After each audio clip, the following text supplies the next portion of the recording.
भी हो जाए, कुछ भी हो जाए, इस चैप्टर में से क्वेश्चन आता है। और खुशखबरी ये है कि प्रैक्टिकल आता है। क्या आता है?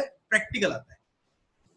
सर अभी तक पढ़ रहे थे वो थ्योरी थी क्या? एक्चुअल में थ्योरी थी, हमने पढ़ी प्रैक्टिकली तरह हो, चाहे कोई फर्क नहीं पड़ता। ये पहला एंड लास्ट चैप्टर है जो आपका प्रैक्टिकल होता है। कौन सा पढ़ेंगे इसमें? सेक्शन 12, सेक्शन 13, बस सेक्शन 14 15 अगली यूनिट में। हाँ जी, क्या है? पहली बात तो इसको मैं बोलूंगा टीओएस। क्या बोलूंगा साहब? टीओएस। टीओएस मतलब time of supply. Time of supply का मतलब क्या होगा? मैंने अभी आपको क्या बताया, सुनना मेरी बात। राम ने गुड्स बेचा शाम को, अच्छी बात है। राम ने शाम को गुड्स बेचा, अच्छी बात है। सर राम ने शाम को गुड्स कितने में बेचा? 50,000 में बेचा, प्लस 5,000 रुपए जीएसटी में बेचा। ठीक है जी, 5,000 रुपए राम के पास जीएसटी आ गई, इसके पास कितना आया? 50,000 तो ये आया, प्लस 5,000 आया, अच्छी बात है सर। ये 5,000 रुपए राम जीएसटी किसको दे देगा? गवर्नमेंट को दे देगा। ये तो मैंने पढ़ लिया। एकांश बाबू, मैं क्या पढ़ रहा हूं? आपसे क्वेश्चन पूछूंगा, उससे सब बच्चे समझ जाएंगे मैं क्या पूछ रहा हूं। एकांश बाबू, राम सरकार को 5,000 रुपए जीएसटी देगा। क्वेश्चन है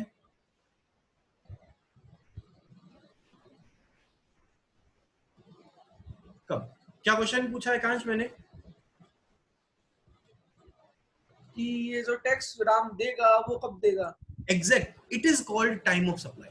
मतलब क्वेश्चन ये है कि when a Ram is liable to pay tax to the government.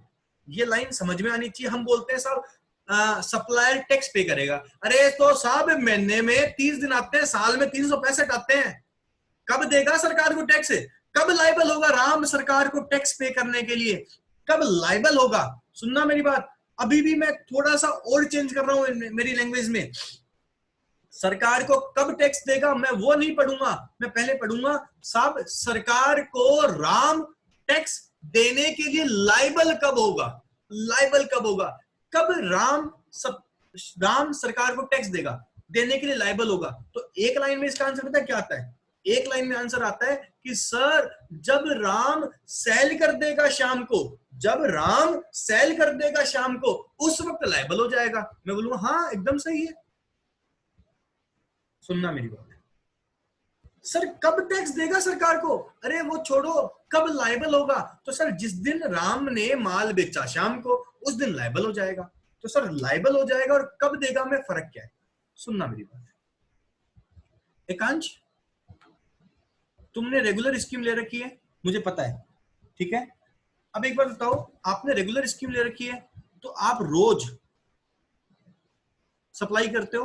हाँ जी सर, कोरोना को छोड़कर रोज सप्लाई करते हैं, अच्छी बात है, रोज सप्लाई करते हो। ये बताओ रोज सप्लाई करते हो तो, रोज सप्लाई करते हो तो, रोज सप्लाई करते हो तो क्या रोज सरकार को टैक्स पे करते हो? क्या जाकर रात को जाते हो सरकार को बोलते हो ले साहब टैक्स ले लेते रहे? ऐसा होता है क्या? नहीं होता। नहीं भैया, मंथली मंथली मंथली पे करते हैं ना। तो बेटा अब सुनना मेरी बात, जो जो मैंने सप्लाई,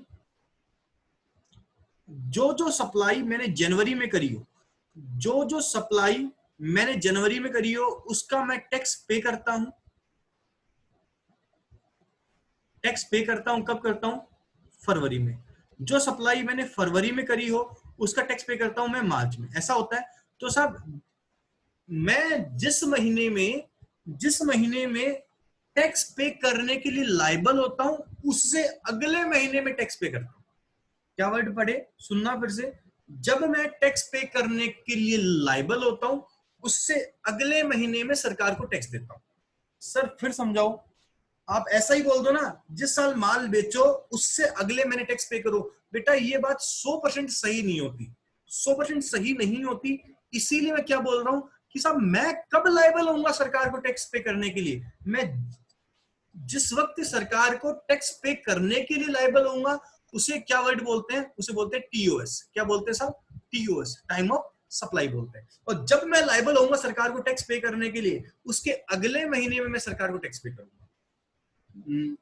आपके लिए अभी तक सिंपल लैंग्वेज में, जिस वक्त मैं सेल कर दूं, जिस वक्त मैं सेल कर दूं, जिस वक्त मैं सेल कर दूं, जिस वक्त मैं बिल दे दूं अगले को, उस वक्त मैं लाइबल हो जाता हूं और उससे अगले महीने में मैं टैक्स पे कर देता हूं। मैं अभी ये नहीं पढ़ रहा कि मैं टैक्स कब पे करूंगा, मैं पढ़ रहा हूं when A supplier be liable to pay tax to the government, when a person become liable to pay tax to the government, when is called TOS, is called TOS, उसे क्या बोलते हैं, टाइम ऑफ सप्लाई बोलते हैं। सब क्या बोलते हैं, टाइम ऑफ सप्लाई बोलते हैं। सर वापस समझाओ क्या बोल रहे हो। अरे टाइम ऑफ सप्लाई का मतलब कब सरकार को टैक्स पे करने के लिए लाइबल होऊंगा, उसे क्या बोलते हैं, टाइम ऑफ सप्लाई बोलते हैं।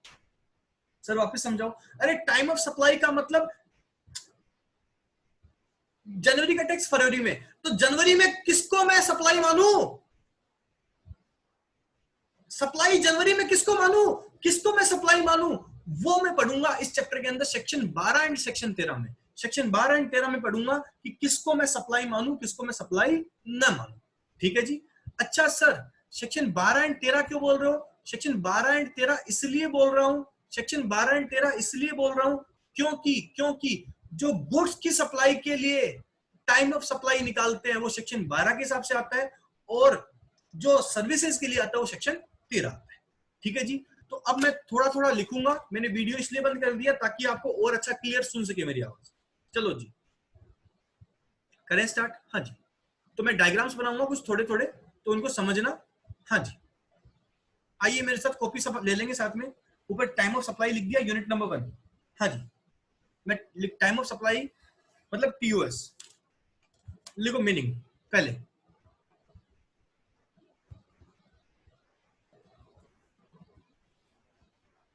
Meaning TOS is a point, is the point, is the point of time, is the point of time when any person is liable to pay GST। कुछ पूछना हो तो प्लीज उसी वक्त टोक देना मेरे को ना। So for determining time of supply, following topics, following points लिख लो, फॉलोइंग पॉइंट्स आर कंसिडर। हाँ जी, टाइम ऑफ सप्लाई दो चीजों की निकलती है।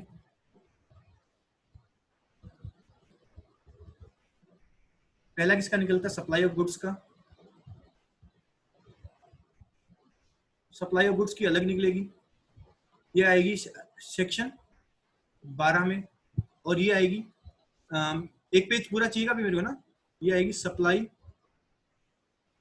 ऑफ सर्विस, ये आएगी सेक्शन 13। ठीक है जी। अब सेक्शन 12 के अंदर हम डिस्कस करेंगे 3 पॉइंट स्पेसिफिकली। कौन कौन से पॉइंट डिस्कस करेंगे। पहला, when supplier is liable to pay tax. ठीक है, सप्लायर ऑफ गुड्स में भी 3 होते हैं। कई बार तो फॉरवर्ड चार्ज लगता है, उसमें सप्लायर पे करता है। सेकंड होता है when recipient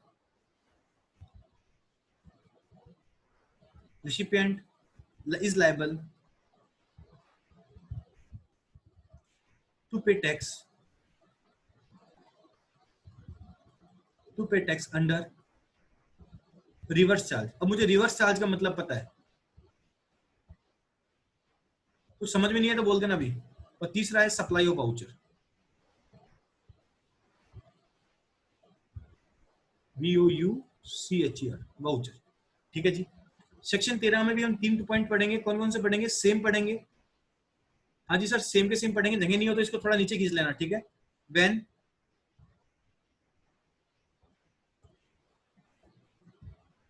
supplier is liable to pay tax ठीक है जी। Second, when recipient is liable to pay tax under reverse charge, under reverse charge।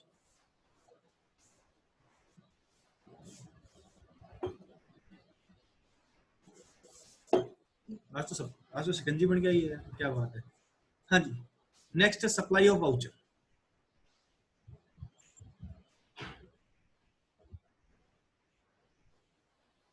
लो जी, ये 6 टॉपिक पढ़ने हैं मुझे। ये 6 टॉपिक पढ़ते ही मेरा काम हो जाएगा। सर ये 6 टॉपिक पढ़ने हैं? हाँ जी, ये 6 टॉपिक पढ़ने हैं। कौन कौन से? कि गुड्स के केस में सप्लायर कब लायबल होगा, रिसीवर कब लायबल होगा, और सप्लाई ऑफ वाउचर क्या होते हैं हम डिस्कस करेंगे। सेक्शन 13 में सप्लायर कब लायबल होगा, रिसिपिएंट कब लायबल होगा, और वाउचर के केस में क्या होता है। ठीक है जी, ये पॉइंट पढ़ते ही मेरा काम हो जाएगा। ठीक है जी। अब इसको थोड़ा सा और लिखे तो लिखो, देखना मैं क्या लिख रहा हूं। प्लीज सर इतना याद कर लेना, मेरा काम हो जाएगा। सर कितना याद कर लेना? Under section 12 subsection 2, under section 12 subsection 3, और अंडर सेक्शन 12 सबसेक्शन 4। ठीक है जी। इसके लिए कौन सा आएगा? Under section 13 subsection 2, under section 13 subsection 3, और अंडर सेक्शन 13 सबसेक्शन 4। लो जी, ये काम हो गया। हाँ सर, एकदम से काम हो गया मेरा। सबने लिख लिया यहां तक? कोई बाकी है? चलो आगे। कोई नहीं बोल रहा ना? चलो आगे, चलो। अब हम पहले पढ़ेंगे, देखो ये वाला पॉइंट, फिर पढ़ेंगे ये वाला पॉइंट, सीक्वेंस वाइज पढ़ते रहेंगे। तो पहला लिख ले, आओ जी। डायग्रामेटिक करा रहा हूं पूरा चैप्टर, ये अगर प्रैक्टिकल है ना इसलिए पूरा। हाँ, first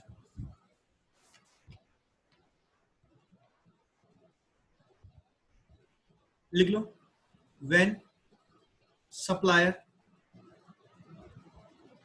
supplier is liable to pay tax under section 12 subsection 2। लो जी, आराम से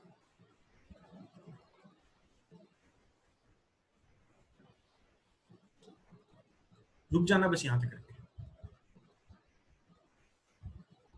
हाँ जी, पहले मतलब समझना है। अरे भाई प्लीज किसी को भी कुछ भी वर्डिंग समझ में नहीं है तो पूछ लेना, उसी वक्त क्लियर कर दूंगा। नया वर्ड पढ़ रहे हैं, जब ये चैप्टर पूरा हो जाएगा तो ऑब्वियसली बहुत इजी लगेगा, क्योंकि फर्जीवाड़ा है।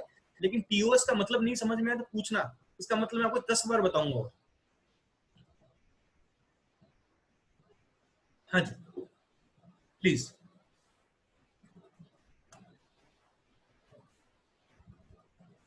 टाइम ऑफ सप्लाई कब मानेंगे? किस केस में?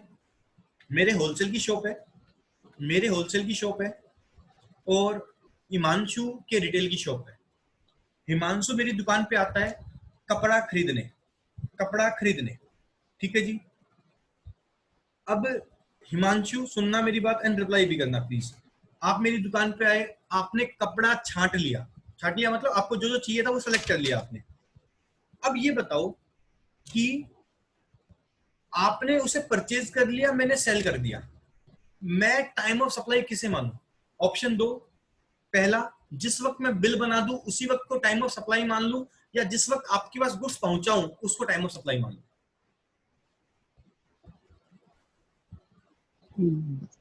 सप्लाई करने के बाद। मतलब बिल बना के छोड़ दो और सप्लाई नहीं करूं तो उसे टाइम ऑफ सप्लाई नहीं मानेंगे? नहीं बेटा, इन्होंने पता क्या बोला? इन्होंने बोला TOS will be date of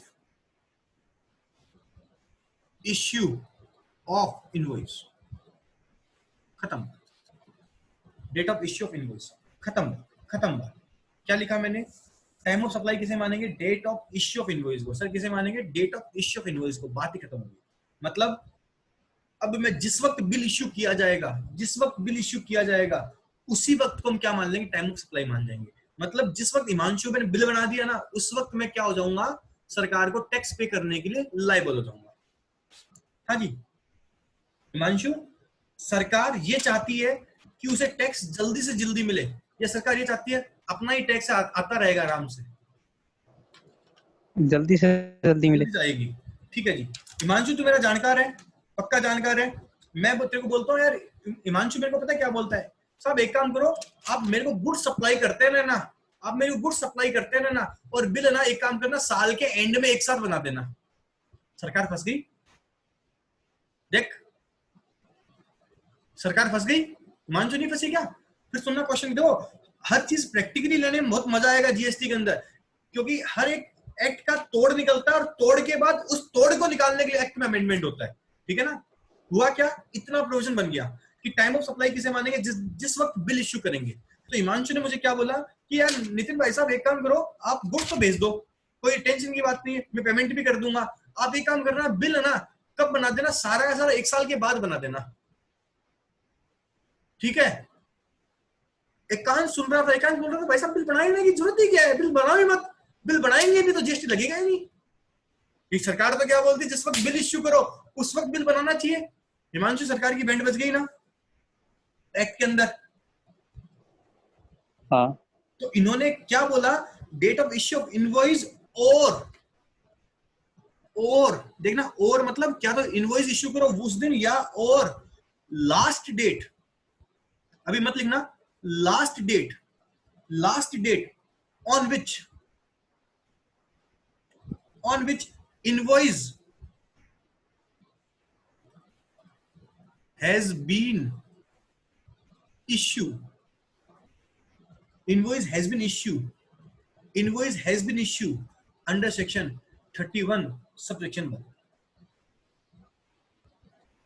section 12 पढ़ रहे हैं, सेक्शन 31 बीच में क्यों आ गया? तो इनवॉइस कब तक इश्यू हो जानी चाहिए, और सेक्शन 31 बताता है आपका। थोड़ा इस चीज को क्या बोला मैंने, टाइम ऑफ सप्लाई क्या होगा, इनवॉइस इश्यू हो जाए उस दिन, लेकिन इनवॉइस कब तक इश्यू हो जानी चाहिए, और last day on which invoice has been issue, बाद में लिख लेना अंडर सेक्शन 31 सबसेक्शन 1। क्या मतलब हुआ इसका?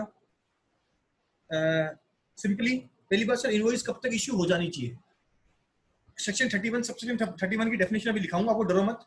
ठीक है, लेकिन सुन तो लो। अरे भाई हिमांशु, जिस वक्त तू मेरी दुकान से गुड्स ले जाएगा ना, मेरी दुकान से गुड्स जिस वक्त निकल जाएगा उस वक्त तक इनवॉइस इश्यू होनी जरूरी है। जिस वक्त गुड्स मेरी दुकान से निकल जाएगा उस वक्त इनवॉइस इश्यू होनी जरूरी है। अगर आपने गुड्स मेरी दुकान से निकाला और उस वक्त इनवॉइस इश्यू नहीं है, तो उसी दिन को हम क्या मान लेंगे, टाइम ऑफ सप्लाई मान लेंगे। मतलब क्या, हिमांशु आया, हिमांशु मेरी दुकान से गुड्स ले गया, इसलिए बिल नहीं बनाया, तो जिस वक्त ये मेरी दुकान से गुड्स ले गया ना, जैसे जैसे लक्ष्मण रेखा मेरी दुकान की लक्ष्मण रेखा पार करी ना, उसी वक्त को हम क्या मान लेंगे, टाइम ऑफ सप्लाई मान लेंगे। मतलब उस वक्त मैं सरकार को टैक्स पे करने के लिए लायबल हो जाऊंगा। बेटा मैं थ्योरेटिकल बातें कर रहा हूँ हिमांशु, मुझे मत टोक देना कि सर ऐसा थोड़ी होता, हम तो ना लेते हैं, लिख लेना भाई साहब, बाद में दे देंगे। वो सब थ्योरेटिकल प्रकट में आ जाएगा ना, तभी चोर है, नहीं सब सही है। तो क्या बोला मैंने, इनवॉइस जिस वक्त इश्यू कर देंगे उसी वक्त टाइम ऑफ सप्लाई हो जाएगा। लेकिन मान लो आपने इनवॉइस इश्यू करी नहीं और दुकान से माल ले गए, तो दुकान से जैसे ही माल निकालोगे उस वक्त हम क्या मान लेंगे, टाइम ऑफ सप्लाई मान लेंगे। ठीक है जी।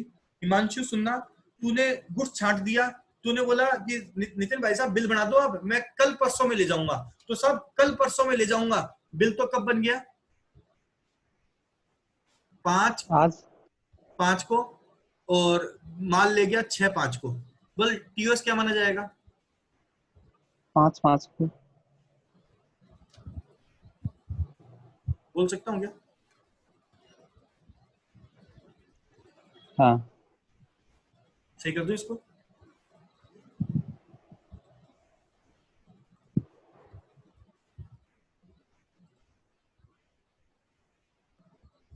मतलब मैं सरकार को टैक्स पे करने के लिए इस दिन लायबल हो जाऊंगा। ठीक है जी। कुछ पूछना है किसी को, यहाँ तक बोलो,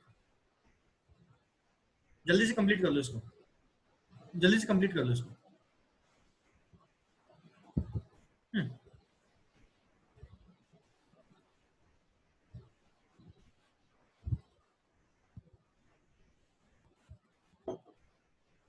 Look at note number 1.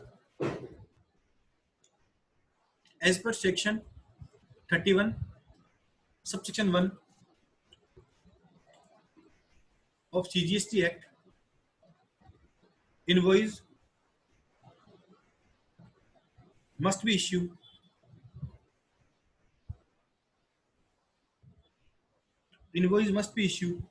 before किससे, दुकान माल से निकल जाए उससे पहले, बिफोर और any time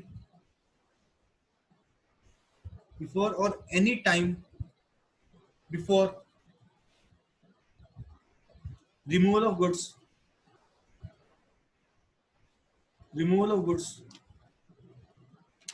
goods slash delivery, जिसमें डिलीवरी करनी हो अपने को, delivery of goods slash making goods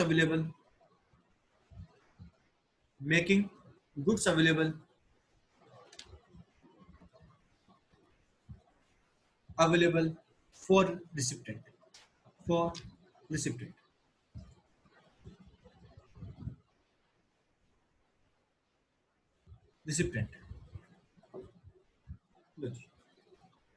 बात समझ में आ गई साहब, एकदम से बात समझ में आ गई।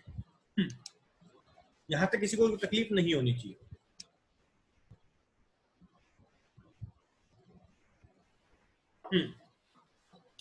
अब लड़ाई हो गई। लड़ाई क्या हो गई सर? एक नई आफत आ गई। नई आफत क्या आ गई? अकाउंट्स में एक नाम पड़ा है सर, क्या पड़ा है? Sales on approval basis. क्या वर्ड पड़ा है? Sales on approval basis. Sales on approval basis में तो हिमांशु मेरी दुकान से गुड्स लेके जाता है। सेल्स ऑन अप्रूवल बेसिस में तो हिमांशु मेरी दुकान से गुड्स लेके जाता है। अब हिमांशु मेरी दुकान से गुड्स लेके जाता है, बोलता है कि साहब घर पे या फिर दुकान पे जाके पापा जी को दिखाऊंगा, पसंद आएगा तो रखेंगे, अदरवाइज वापस दे देंगे। तो यहाँ तो मैं फंस गया। मैं क्यों फंस गया? ये मेरी दुकान से 30 जून को सामान ले गया, ठीक है, और इसने मुझे 5/7 को वापस लाके दे दिया। पॉसिबल है ऐसा? ऑब्वियसली पॉसिबल है कि 30/6 को ले जाए और 5/7 को वापस लाके दे दे। तो साहब सेल्स ऑन अप्रूवल बेसिस के केस में आप इनवॉइस कब तक इश्यू करोगे? लिखो second. In case of sales on approval basis, मिट गया। हाँ,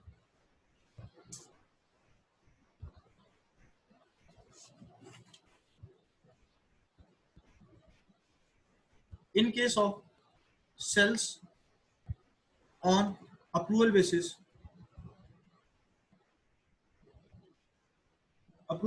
invoice must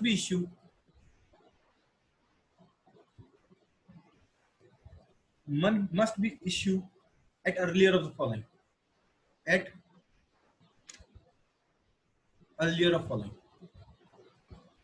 मतलब इनवॉइस कब तक इश्यू हो जानी चाहिए?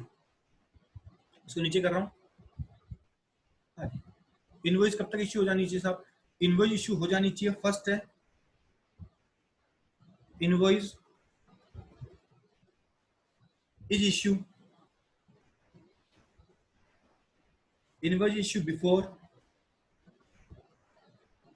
बिफोर और at the time of supply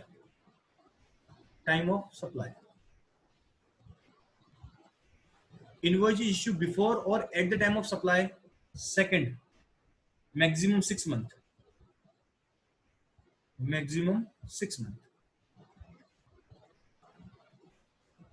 luxury दे दी खूब सारी। Maximum 6 month from the date of removal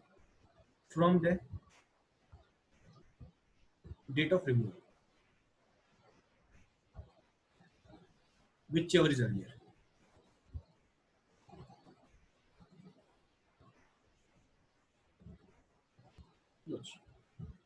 काम हो गया सर, समझा तो दो क्या बोला आपने। तो सुनो क्या बोला मैं ये बोला कि अगर सेल्स ऑन अप्रूवल बेसिस से माल भेजा तो वहां तो यार आपकी गड़बड़ हो जाएगी, क्योंकि आप टैक्स चुका दोगे मान लो सरकार को, उसके बाद में क्या होगा, उसके माल वापस आएगा, तो बड़ी पेचीदा चीज हो जाएगी। पहले थोड़ा सा मैं चेंज कर रहा हूं, पुरानी बात पे आ रहा हूं। हिमांशु तू मुझे पेमेंट करे कि नहीं करे कोई फर्क नहीं पड़ता, जैसे ही बिल इश्यू कर दूंगा मुझे सरकार को टैक्स चुकाना पड़ेगा। मतलब date of payment is irrelevant, date of payment is irrelevant, date of payment is irrelevant for the purpose of time of supply under section 12 subsection 2। 12 subsection 2 के अंदर टाइम ऑफ सप्लाई मेरा क्या होगा, date of issue of invoice और last day on which invoice has been issue, या फिर last day जिस दिन इनवॉइस इश्यू हो जानी चाहिए थी। सर इनवॉइस कब तक इश्यू हो जानी चाहिए थी? इनवॉइस इश्यू हो जानी चाहिए थी मेरी दुकान से माल निकलने से पहले, डिलीवरी के केस में डिलीवरी होने से पहले, और जिस केस में मुझे गुड्स बनाने के लिए दिया गया हो, गुड्स अवेलेबल फॉर रिसिप्टेंट से पहले क्या हो जानी चाहिए, इनवॉइस इश्यू हो जाना चाहिए था। नहीं होगा तो उस दिन हम क्या मान लेंगे, इनवॉइस इश्यू मान लेंगे। चलो जी, सेल्स ऑन अप्रूवल बेसिस में क्या बोला गया है कि साहब जिस वक्त अगला अप्रूवल दे दे, जिस वक्त अगला अप्रूवल दे दे उससे ही क्या मान लो, इनवॉइस क्रिएट मान लो। बस ये तो लिखा इनवॉइस इज इश्यू बिफोर और at the time of supply, ठीक है भाई। या फिर सुनना मेरी बात, बड़ी प्यारी बात, अरे भाई आप जीवन काल के लिए देते हो क्या, तो तेरी जिंदगी जी ले, पसंद आए तो ठीक है, नहीं ला देना 50 साल बाद। नहीं साहब, क्या बोल रहे हैं, 6 महीने के अंदर वापस लाके दो। 6 महीने में भी नहीं लाके देता है तो 6 महीने के बाद उसे क्या मान लेंगे, 6 महीने की लास्ट तारीख को क्या मान लेंगे, हम ये मान लेंगे कि साहब ये तारीख लास्ट डेट है इनवॉइस इश्यू करने। लो जी, ये पॉइंट भी हो गया। सर तीसरा पॉइंट लिखो। ये सेकंड पॉइंट में लास्ट वर्ड क्या लिखा आपने? Whichever is earlier from the date of removal, removal, ठीक है ना। Third point, in case of, अरे भी मैं चाहता हूं कि मैं बोलूं उसी के साथ लिखो। आप मेरा ये जो लिख रहा हूं ना, ये इसलिए लिख रहा हूं कि कई बार आवाज डिस्टर्ब हो जाती है, तो उस वक्त आप देखकर लिख सको बस। बाकी ट्राई करो कि मैं बोल रहा हूं उसी के साथ लिखो। अगर आपको लगता है मैं स्पीडली बोल रहा हूं तो मुझे टोक दो, मैं उतना और स्लो बोल दूंगा, ठीक है ना। इन case of continuous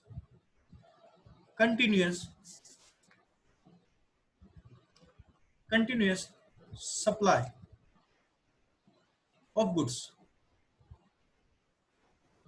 in case of continuous supply of goods, invoice should be issued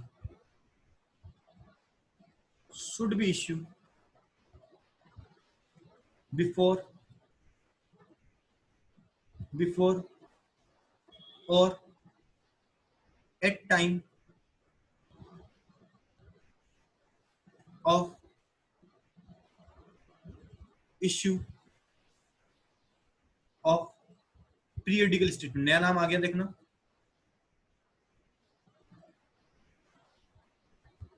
periodical statement। periodical statement, सुनो भाई ये क्या बात है, इश्यू ऑफ पीरियडिकल स्टेटमेंट क्या आफत हुई, इश्यू ऑफ पीरियडिकल स्टेटमेंट क्या आफत हुई। सुनना मेरी बात, एक्चुअल में क्या हुआ, पहली बात कंटिन्यूअस सप्लाई ऑफ सर्विस की आफत क्या है, कंटिन्यूअस सप्लाई ऑफ गुड्स क्या है। मेरे फादर क्या है, हमारे क्या होलसेल की शॉप है, तो सूरत से अहमदाबाद से कपड़ा आता है, सही बात बता रहा हूँ, मजाक नहीं कर रहा। सूरत से अहमदाबाद से कपड़ा आता है, मेरे फादर को कोई डिजाइन पसंद आ गई, ठीक है, और एक कोई कपड़ा पसंद आ गया।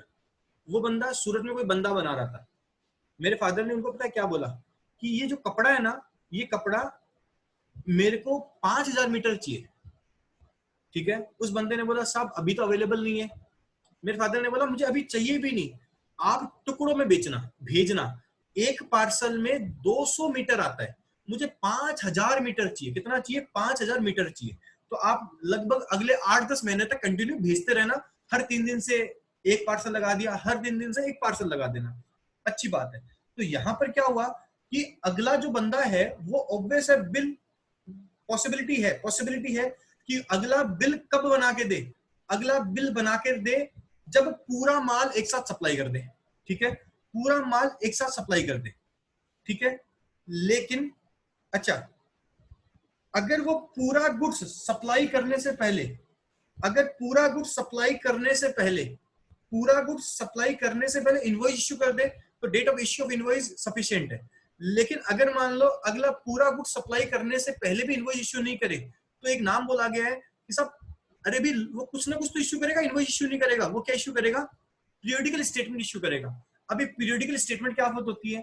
पीरियोडिकल स्टेटमेंट का मतलब हुआ कि एक स्टेटमेंट जिसमें बताता है कि साहब मैंने 2 महीने के अंदर या फिर 1 महीने तक इतना सप्लाई कर दिया, 1 महीने तक इतना सप्लाई कर दिया।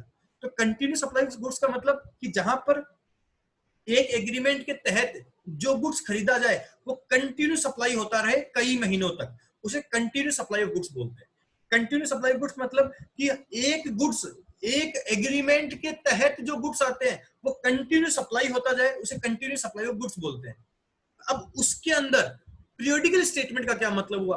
अरे भाई वो मेरे को 6 महीने बाद बताता है कि साहब इतना माल भेज दिया, नहीं साहब मिलेगा तो कहा जाएंगे, लड़ेंगे क्या दोनों दोनों? तो वो पीरियोडिकल स्टेटमेंट मांगता है। पीरियोडिकल स्टेटमेंट मतलब कि थोड़े थोड़े टाइम में स्टेटमेंट इश्यू कर देता है। तो साहब जिस दिन स्टेटमेंट इश्यू करे उस दिन को हम क्या मानेंगे? टाइम ऑफ सप्लाई मानेंगे, date of issue of invoice की लास्ट डेट मानेंगे, उसे हम इनवॉइस के इक्विवेलेंट मानेंगे। ठीक है जी, मेरा सेक्शन 12 सबसेक्शन 2 क्लियर हो गया। लास्ट वाले तीनों पॉइंट समझने के हैं, खाली काम इतना ही आएगा। सर क्या काम आएगा? टाइम ऑफ सप्लाई क्या होगा? सर मेरा टाइम ऑफ सप्लाई होगा date of issue of invoice, date of issue of invoice, date of issue of invoice. लेकिन इनवॉइस इश्यू नहीं करूं मैं तो सर जिस दिन इनवॉइस इश्यू हो जानी चाहिए थी उस दिन तक इनवॉइस इश्यू नहीं होती है, तो जिस दिन इनवॉइस इश्यू हो जानी चाहिए थी उसे हम टाइम ऑफ सप्लाई मान लेंगे। सर इनवॉइस कब तक इश्यू हो जानी चाहिए थी वो बता रखा है। ये इश्यू हो जानी चाहिए थी दुकान से माल जाए, डिलीवरी हो, अवेलेबल हो। अप्रूवल बेसिस के केस में 6 महीने तक या फिर अगला एक्सेप्ट कर ले। और कंटिन्यू सप्लाई ऑफ सर्विस में लास्ट डेट कौन सी होती है? पीरियोडिकल स्टेटमेंट इश्यू करने में। ठीक है जी, ये हो गया। अब इसकी थ्योरी पढ़ ले। सर मॉड्यूल में क्या लिखा वो तो पढ़ो, आपने जो डायग्राम बनवा दिया। चलो जी, आप खुश हो जाओगे। पहले तो चुप होगे, मॉड्यूल पढ़ोगे, उसके बाद खुश हो जाओगे। सर खुश क्यों हो जाएंगे? देखें, ये सारी राम कहानी आप पढ़ लेना। अच्छा सर डेफिनेशन देखो बेटा जी, सारी डेफिनेशन वही दे रखी है बार बार में, तो सर आप पढ़ोगे क्या कोई डेफिनेशन? चलो जी, ये डेफिनेशन पढ़ लेना, अच्छी बात है सर। रिवर्स चार्ज की डेफिनेशन पढ़ लेना आप। सब डेफिनेशन वही है, इसीलिए मैंने बोला था हर चैप्टर में सेम डेफिनेशन आएंगी। सर्विस की डेफिनेशन पढ़ लेना, सर पढ़ लेंगे। और क्या पढ़े? सप्लायर की डेफिनेशन पढ़ लेना, सर ये भी पढ़ लेंगे। रिसिप्टेंट की डेफिनेशन पढ़ लेना, सर पढ़ लेना, खाली पढ़ लेना, एग्जाम में नहीं आएंगी। अब आगे सेक्शन 12। मैंने आपको स्टार्टिंग में बताया सेक्शन 12 के अंदर क्या क्या पढ़ने वाला हूँ। Liable to pay tax, forward charge 12 subsection 2, ये आएगा 12 सबसेक्शन 3, ये 12 सबसेक्शन 4, ये मैंने डायग्राम में लिखाया था। ये 12(5) ये हमने डिस्कस नहीं किया, मैं लास्ट में लिखा दूंगा। अब आइए फॉरवर्ड चार्ज जो मैंने पढ़ा है अभी। खुश हो जाना, खुश। पहले कटवा दूं या फिर पहले पढ़ाऊं? सर पहले पढ़ाओ क्या लिखा हुआ है। एज पर सेक्शन 12 सबसेक्शन 2, सबके पास बुक अवेलेबल है। Time of supply of goods that are taxable under forward charge is earlier of the following. Time of supply क्या होगा? इन दोनों में जल्दी होगा वो। एक तो date of issue of invoice और सेकंड क्या है? Date of recipient of payment. Sir date of recipient of payment ये कहां से आ गया? लो जी काट दो। सर कटवा क्यों रहे हो? अभी मत काटना चाहिए, काट दो। सर क्यों काट दो? नीचे आओ, नीचे आओ। Time of supply is linked with payment of tax. Liability to pay tax arise at the time of supply and same can be paid in the prescribed due date. ये मैं आपको बता चुका कि साहब मैं टाइम ऑफ सप्लाई निकालूंगा तभी मैं टैक्स कब पे करूं वो बता सकूंगा। क्योंकि टाइम ऑफ सप्लाई जनवरी में आएगा तो मुझे टैक्स फरवरी में पे करना है। टाइम ऑफ सप्लाई अगस्त में आएगा तो मुझे सितंबर में पे करना है। टाइम ऑफ सप्लाई सितंबर में आएगा तो मुझे अक्टूबर में पे करना है। ये लाइन लिखने की अच्छी बात। अब देखो इसकी वजह से मैंने बहुत इजी करा दिया। In exercise the power of confirmed by section 148। ये आप लिखना चाहो तो लिखना section 148। The central government on recommendation, central government सारे काम किसकी रिकमेंडेशन करती है? On the GST council has issue a notification number 66/2017 15/11/2017 to specify that the registered person. हाँ जी, पहली बात वैसे तो मैं बता चुका हूं ये काम का नहीं है। इसका मतलब है 2017 में नोटिफिकेशन आया, नोटिफिकेशन नंबर 66 है। इससे पहले 65 नोटिफिकेशन और आ चुके हैं, कोई काम का नहीं है। एक्सक्लूडिंग कंपोजिशन सप्लायर, कंपोजिशन को छोड़ देना, कंपोजिशन छोड़ देना। लो काट देता हूं, लो काट दिया। सर दूसरे पेन से काटो, नहीं डिस्टर्ब हो जाएंगे। लो काट दिया, एक बार नहीं है आपकी, ठीक है। लो जी काट दिया। आप मत काटना अभी मत काटना प्लीज, कुछ मत काटना। Specified that registered person should pay tax on the outward supply of goods at the time of supply specified in section 12 subsection 2 clause A, that is date of issue of invoice or the last date on which invoice is ought to be have been issued in terms of section 31। In simple words, in simple words काट दो, अभी मत काटना, आप मत काटना, मैं काट रहा हूं खाली। In simple words, all taxpayer are exempt from paying GST at the time of recipient of advance in relation to supply of goods.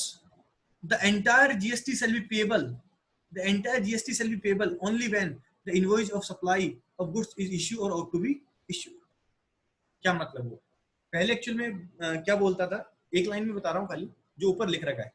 पहले क्या बोलता था, इनवॉइस और payment whichever is earlier को हम टाइम ऑफ सप्लाई मानते थे। किसको?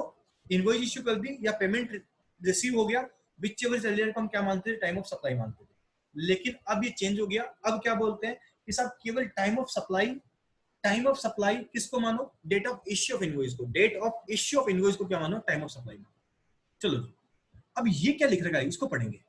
A composition supplier has to pay tax in lieu of tax payable by him. The amount calculated at the prescribed rate apply on the turnover in the state territory for a quarter. Therefore, composition supplier is not required. देखना, अब वो चीज सही कर दूंगा। क्या लिख रखा है? The supplier, underline कर लेना, the composition supplier is not required to pay any tax on advance received as the same does not form part of taxable supply and in turn also does not form part of turnover in the state or territory at the end of the quarter. इसका मतलब क्या हुआ? इसका मतलब ये हुआ कि जो कंपोजिशन डीलर है वो भी कैसे पे करेगा? वो भी कैसे पे करेगा साहब? वो भी कैसे पे करेगा? वो भी इनवॉइस इश्यू करेगा, मतलब जितने का माल बेचेगा उसके हिसाब से क्या इश्यू क्या करेगा? उसको टाइम ऑफ सप्लाई मानेगा। मतलब डेट ऑफ पेमेंट वाला लफड़ा खत्म, डेट ऑफ पेमेंट वाला लफड़ा खत्म, डेट ऑफ पेमेंट वाला लफड़ा खत्म। टाइम ऑफ सप्लाई किसे मानेंगे? Date of issue of invoice को मानेंगे, चाहे नॉर्मल हो चाहे कंपोजिशन डीलर हो। तो सर ऊपर लिखा हुआ था, ये पहले प्रोविजन आया था, फिर अमेंडमेंट हो गया। सेक्शन 148 का अमेंडमेंट है। एग्जाम में खाली हमें इतना ही लिख के आना है।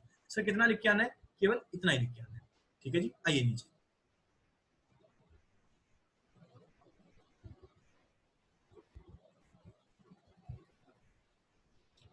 ये इसने समझा रखा है वापस, ये इसने समझा रखा है, तो ये काट दो। लो काट दिया, लो जी काट दिया। ठीक है जी, हाँ जी काट दिया, कोई काम नहीं आएगा। ये पैराग्राफ है, आप पढ़ लेना, आराम से पढ़ लोगे। ये क्वेश्चन होमवर्क है सर, क्वेश्चन होमवर्क है। हाँ सर होमवर्क है, आप कर लोगे।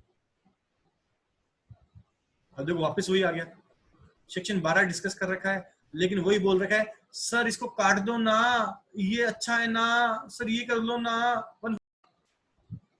अच्छी बात, अब चलो ठीक है।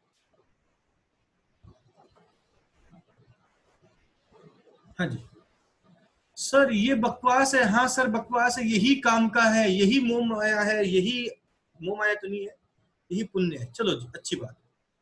अब आगे। भैया स्क्रीन नहीं आ रही है। नहीं आ रही?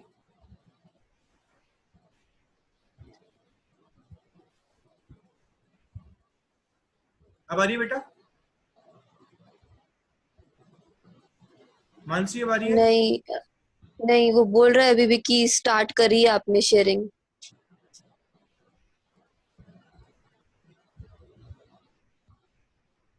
अभी भी नहीं आ रही? नहीं, और किसको नहीं आ रही स्क्रीन? अब आ गई भैया। अभी चलो ठीक है। हाँ तो सर इसको भी होमवर्क लगा ले। हाँ सर इसको भी होमवर्क लगा लो। लो जी, 2 का भी होमवर्क हो गया। चलो जी आगे चलते हैं। लो जी अगला प्रोविजन ये वाला साहब, इसको भी मैं पता क्या लिख सकता हूँ मैं? दीपक को जो आज नया वर्ड सिखाया था, क्या सिखाया था मैंने? कचरा। कचरा सर, कचरा क्यों लिख दिया आपने? क्योंकि ऐसे बोला गया था 1000 रुपए तक हम इनवॉइस इश्यू करेंगे ना तो उसी टाइम ऑफ सप्लाई मानेंगे। मतलब 1000 रुपए तक एडवांस का प्रोविजन एप्लीकेबल ही नहीं होगा, तो पूरे पे एप्लीकेबल नहीं है, तो इसको कचरा कर लो। क्या कर लो? कचरा। कचरे का मतलब ये काम में नहीं आएगा। लो जी मेरा पहला पॉइंट कंप्लीट हो गया। एक छोटा सा नोट और लिख लो, वो मेरी इच्छा के लिए लिख लो ताकि कंफ्यूजन नहीं हो। डायग्राम कहाँ बनाया था? वही गया पता नहीं।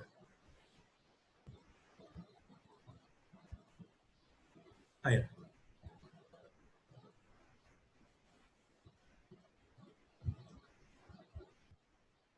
श्रेया ब्रिमीवाल,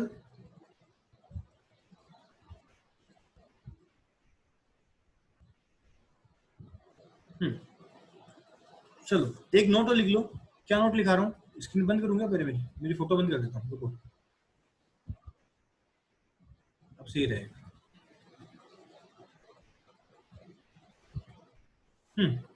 क्या लिखा रहा हूं, देखो, इन case of composition scheme,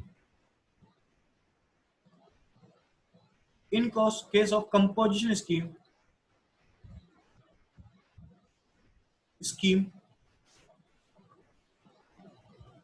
scheme tax is paid on taxable turnover,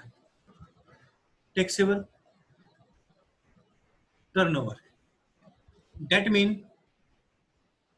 I dot e लगा सकते हो, that mean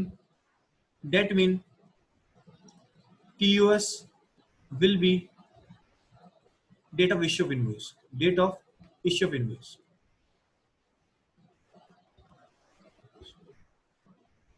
or invoice ought to be issued, invoice OUGST ought to be issued, लो जी, ये बात हो गई। मेरा पहला पॉइंट कंप्लीट हो गया, किसी को डाउट नहीं होना चाहिए वो तो बोला। हाँ श्रेया बोलो। सर जो आपने नोट्स लिखवाए थे ना पहले 3, उसके बाद में ये लिखवाया है क्या? मेरा बीच में डिस्कनेक्ट हो गया था और ये आपने समझाया, यही लिखा है बेटा। और सर ये वापस समझाओ ना, सुना भी नहीं। मैंने ये समझाया, मैंने इतना सा समझाया कि जो किताब में लिखा वो गलत है। मैंने इतना लिखा है, किताब में जो लिखा वो अमेंडमेंट आ गया, और अब आपको टाइम ऑफ सप्लाई किसे मानना है, date of issue of invoice को मानना है, बस इतना सा बताया। और वो मैंने टाइम खराब कर दिया कि साहब ये किताब में लिखा हुआ है, ये आपके काम नहीं आएगा, ठीक है ना, ये काम में नहीं आएगा, ठीक है श्रेया। चलो जी, मैं एक बात बोल रहा था, भूल गया यार। हाँ, ये बोल रहा था, इस टॉपिक से रिलेटेड नहीं है एक्चुअल में। मैंने बताया था 1.5 करोड़ की टर्नओवर के लिए हम प्रीवियस ईयर में एग्जामिशन लिमिट लेते हैं, लेकिन जब मैं 1% टैक्स लगाने लगता हूँ ना, तो देखो मैंने यहाँ क्या वर्ड लिखा है, टैक्सेबल टर्नओवर। इसका मतलब हो गया जो टैक्स लगेगा ना वो एग्जामिशन पे नहीं लगेगा। 1% किस पे कैलकुलेट होगा, जो हम टैक्सेबल सप्लाई करेंगे। हाँ श्रेया बोलो।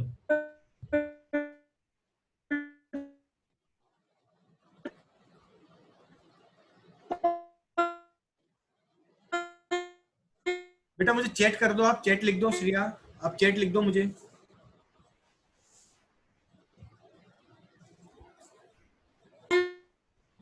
चैट लिख दो, ऐसे समझ में नहीं आएगा मुझे।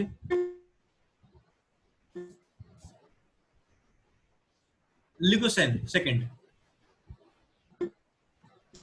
व्हेन, वो बीच में लिखना एकदम पेज के, when recipient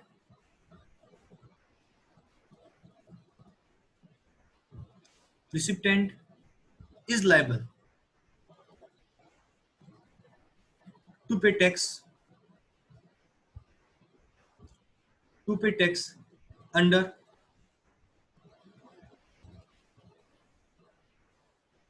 reverse charge under section 12 subsection 3।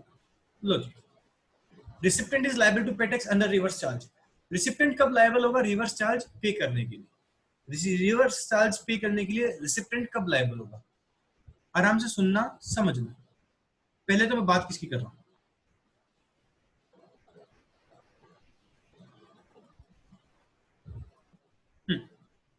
सुनो। मैं अभिषेक पंसारी की दुकान पे गया, मैंने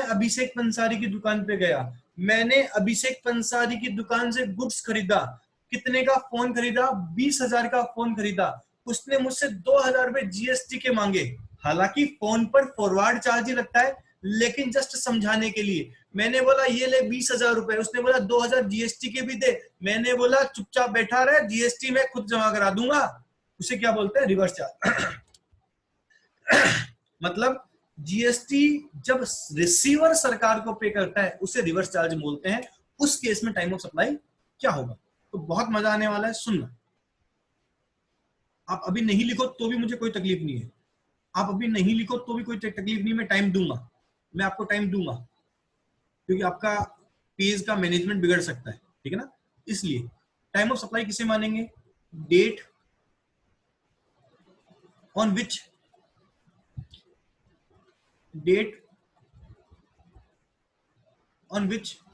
goods are received.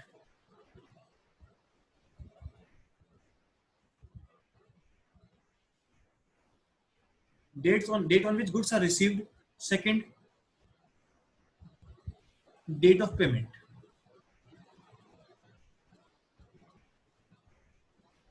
Third, 31st day from the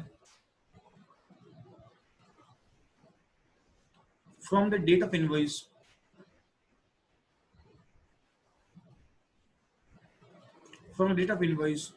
of issue, date of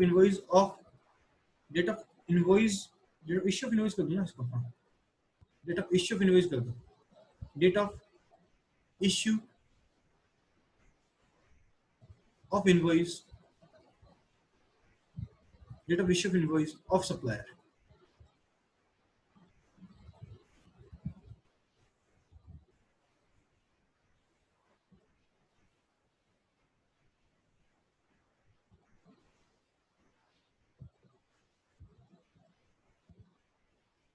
Whichever is earlier.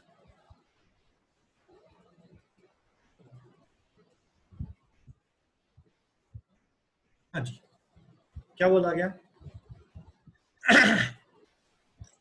Reverse charge में मुझे गुड्स मिलेगा, मैं बात कर रहा हूं रिसीवर के बिहाफ पर, तो साहब जिस दिन मुझे गुड्स मिल जाए उस दिन को आप क्या मान लो? टाइम ऑफ सप्लाई मान लो, या फिर जिस दिन मैं पेमेंट कर दूं उसे टाइम ऑफ सप्लाई मान लो, जिस दिन मुझे गुड्स रिसीव हो जाए उसे टाइम ऑफ सप्लाई मान लो, या फिर जिस दिन मैं पेमेंट कर दूं उस दिन टाइम ऑफ सप्लाई मान लो, या फिर एक नया फिट का आया 31st day from the date of issue of invoice of supplier, या फिर इनवॉइस इश्यू हो जाए उसके 31वें दिन को हम क्या मान लो? टाइम ऑफ सप्लाई मान लो। हाँ जी, एक बार के लिए सर, एक बार के लिए लिखना मत, प्लीज मत लिखना, ये क्या है? बकवास, ऐसा कभी नहीं होता, ये क्या हो गया? बकवास हो गया। तो सब सिंपल लैंग्वेज में जिस दिन गुड्स रिसीव हो जाए उस दिन, या मैं पेमेंट कर दूं, उन दोनों में जल्दी से जल्दी जो काम हो जाए ना उसे हम क्या मानेंगे? टाइम ऑफ सप्लाई मानेंगे। हाँ जी। सर आप बताओ, गुड्स रिसीव होते हैं उसके बाद ही पेमेंट करते हैं? नहीं बेटा, कई जगह एडवांस पेमेंट हो जाता है, कई जगह क्या हो जाता है? एडवांस पेमेंट हो जाता है। तो क्या बोला? जिस दिन गुड्स रिसीव हो जाए, या फिर जिस दिन मैं पेमेंट कर दूं, विच एवर इज अर्लियर को हम क्या मानते हैं? टाइम ऑफ सप्लाई मानते हैं। अब सर ये पॉइंट क्यों आया?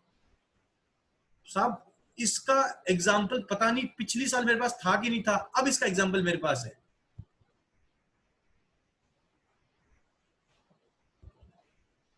कोविड-19 क्या मतलब हुआ? मेरा गुड्स आना था कहां से? कोलकाता से आना था। अभी कहां है?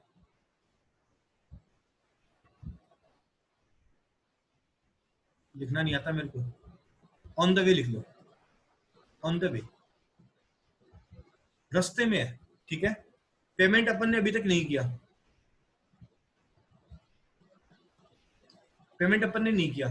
अगले ने बिल इश्यू कर दिया, ठीक है, बिल इश्यू कर दिया, तो इस केस में अब टाइम ऑफ सप्लाई किसे माने? टाइम ऑफ सप्लाई मानेंगे जिस दिन बिल इश्यू कर दिया उसके 31वें दिन को, उसके 31वें दिन को हम क्या मान लेंगे? टाइम ऑफ सप्लाई मान लेंगे, ठीक है जी। तो पॉसिबल ऐसा है, और बेस्ट एग्जांपल कोविड-19 है। ट्रक वहां से चल गया, रास्ते में अभी तक कुछ पहुंचा ही नहीं मेरे पास, पेमेंट अपन ने किया नहीं लेकिन इनवॉइस इश्यू हुए, लॉकडाउन को 45 दिन हो गए, इनवॉइस इश्यू के 45 दिन हो गए, तो 31वें दिन को हम क्या मान लेंगे? टाइम ऑफ सप्लाई मान लेंगे। कुछ पूछना हो तो प्लीज पूछना। अरे भी कोई दिक्कत हो तो बोलना मेरे को। हाँ जी, मिटा दूं सर? इसको मिटा दिया सर मैंने।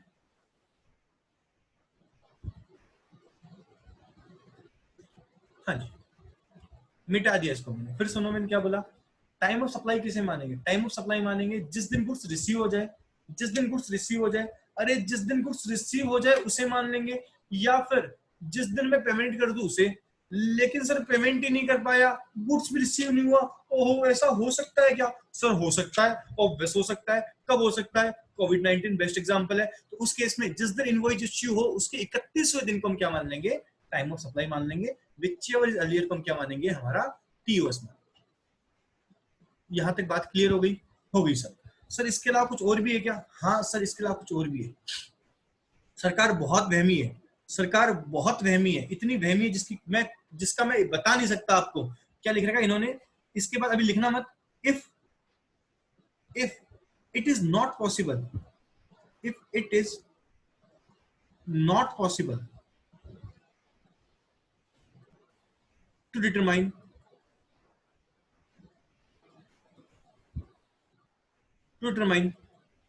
Time of supply by above parameter. मतलब ये बोलते हैं ऊपर वाले पैरामीटर भी सेटिस्फाई नहीं हुए, अबोव पैरामीटर,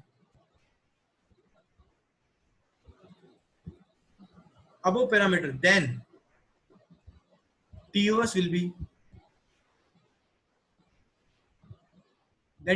be इस केस में TOS क्या होगा? एक सेकेंड, जैसे हाँ, TOS will be date on which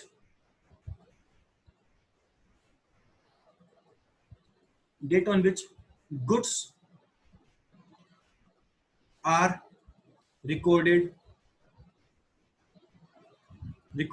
in the books of account.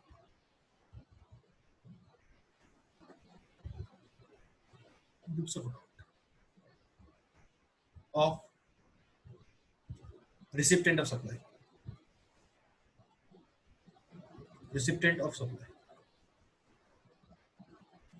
लो जी, अब कंप्लीट हो गया।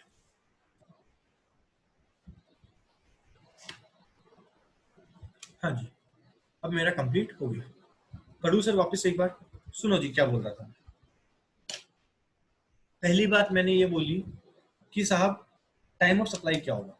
टाइम ऑफ सप्लाई होगा इन तीनों में सबसे ज्यादा माल मिल गया, गुड्स मिल गया, पेमेंट कर दिया, या फिर क्या सर, या फिर इनवॉइस इश्यू हुए 31 दिन हो गए और मेरे पास गुड्स भी नहीं आया और मैंने पेमेंट भी नहीं किया, तो उस केस में व्हिचएवर इज अर्लियर को हम टाइम ऑफ सप्लाई मान लेंगे। लेकिन अगर ऊपर वाले पैरामीटर से भी सेटिस्फाई नहीं हुए, ऐसा कभी हो ही नहीं सकता ऊपर वाले पैरामीटर सेटिस्फाई ना हो, ठीक है, तो उस केस में मतलब गुड्स भी रिसीव नहीं हुआ, पेमेंट भी नहीं आया और बिल भी नहीं आया, बिल इश्यू ही नहीं हुआ, तो उस केस में जिस दिन मैं अपने बुक्स में रिकॉर्ड कर लूंगा कि साहब हाँ मेरे गुड्स हो गए हैं, मेरे का गुड्स आ गया है, तो उस केस में हम रिसिप्टेंट उसको हम क्या मान लेंगे? Time of supply. अच्छा ऐसा पॉसिबल कब है? तो सुनो, ऐसा पॉसिबल, मैं जबरदस्ती पॉइंट बना रहा हूँ, प्रैक्टिकली ऐसा इतना पॉसिबल नहीं होता, कभी नहीं होता, इतना मुश्किल कभी हो ही नहीं सकता। अगले ने गुड्स बना लिए, मैंने अगले को ऑर्डर दिया साहब गुड्स बना दो, अगले ने गुड्स बना दिए और अपनी फैक्ट्री के में एक तरफ रख दिए। मैंने अभिषेक पंसारी को बोला अभिषेक पंसारी फोन बना के देना मेरे को, अच्छा सा सुंदर सा बना के मैन्युफैक्चरिंग करके देना, ठीक है।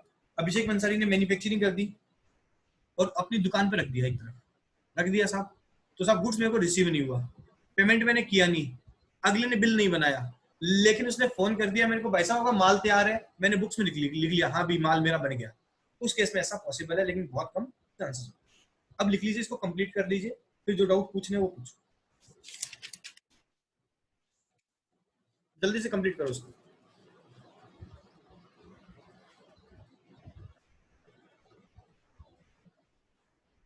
ये चैप्टर पूरा डायग्राम में करा दूंगा आपको।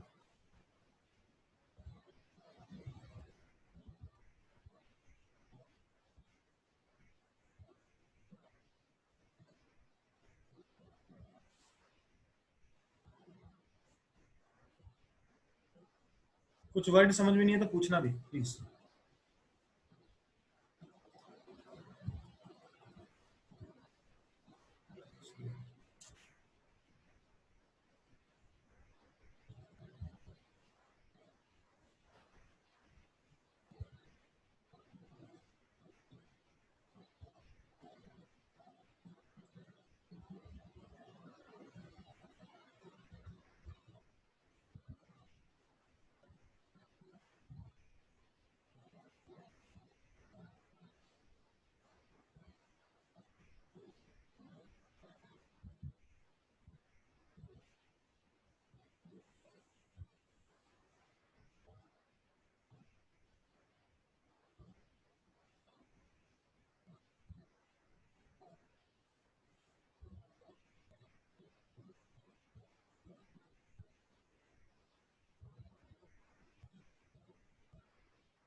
कोई है जिसका बाकी हो, हाथ ऊपर कर देना, या मैं आगे चलूं?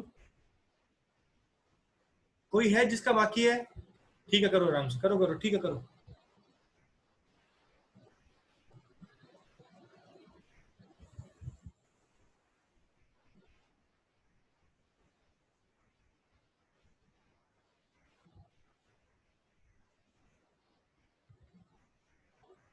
हम मुकेश कुछ पूछना तो पूछना भी।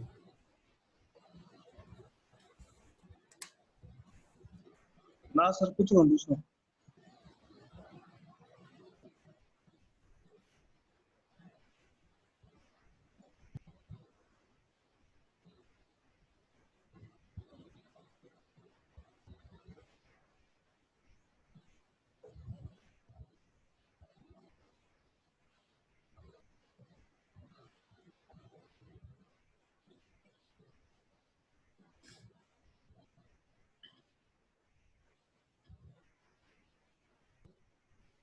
कोई है जिसका बाकी हो?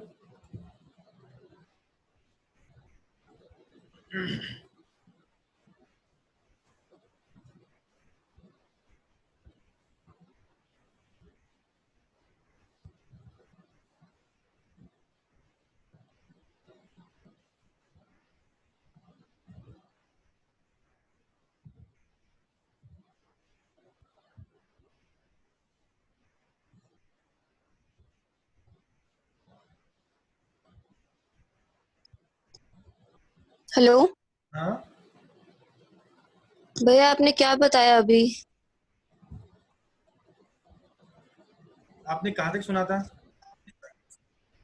मैंने बस वो अपना डायग्राम पूरा बनवाया, उतना ही लिया। उसका कुछ बताया नहीं, उसको चुपचाप बैठा हूँ, बस तुम कर रहे हो इतनी देर। डायग्राम बनाया इसका, मैंने तो कुछ ठीक बताया है नहीं भैया। बेटा, है ना? चलो उतार लेना ना, स्क्रीनशॉट कर लेना, जिसका नहीं हुआ। एक दो बच्चे लेट जो ज्वाइन किए होंगे, ठीक है ना? हाँ, किसी का बाकी है अभी, मानसी को छोड़कर? हाथ ऊपर करो। कोई हाथ ऊपर नहीं करेगा, चलो जी। अब एक बात और जो मुझे और सीखनी है सर, बाकी ये पॉइंट हो गया। हाँ सर, पॉइंट हो गया। सर क्या सीखना है? What is the meaning of date of payment? आफत क्या आ गई? What is the meaning of date of payment? Date of payment का मतलब क्या है? सर डेट ऑफ पेमेंट का मतलब क्या है? सर डेट ऑफ पेमेंट का मतलब पेमेंट किया। हाँ सर, डेट ऑफ पेमेंट का मतलब पेमेंट किया, लेकिन इसमें भी दिक्कतें हैं सर, दिक्कतें हैं। सर इसमें क्या दिक्कतें हैं? तो लिखना जरा, डेट ऑफ पेमेंट का मतलब क्या होता है। नया डायग्राम बना रहा हूं मैं। Date of payment, date of payment कर देता हूं ऊपर से। डेट ऑफ पेमेंट का मतलब क्या होता है, ऊपर वाला तो कर ही लिया आपने ना। डेट ऑफ पेमेंट हम क्या मानेंगे? तो आप प्लीज होल्ड कर सकते हो 2 मिनट के लिए, कोई दिक्कत की बात नहीं है। साथ साथ मोबाइल और देखना पड़ेगा। हाँ जी, डेट ऑफ पेमेंट मानेंगे when payment is recorded, payment is recorded, record करना, record, recorded in the books, in the books of account, in the books of accounts, accounts of recipient, of recipient, recipient of goods। ठीक है जी। या फिर date on which,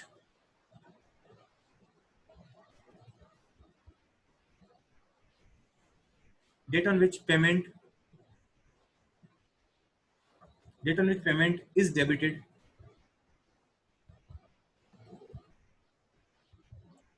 is debited in recipient,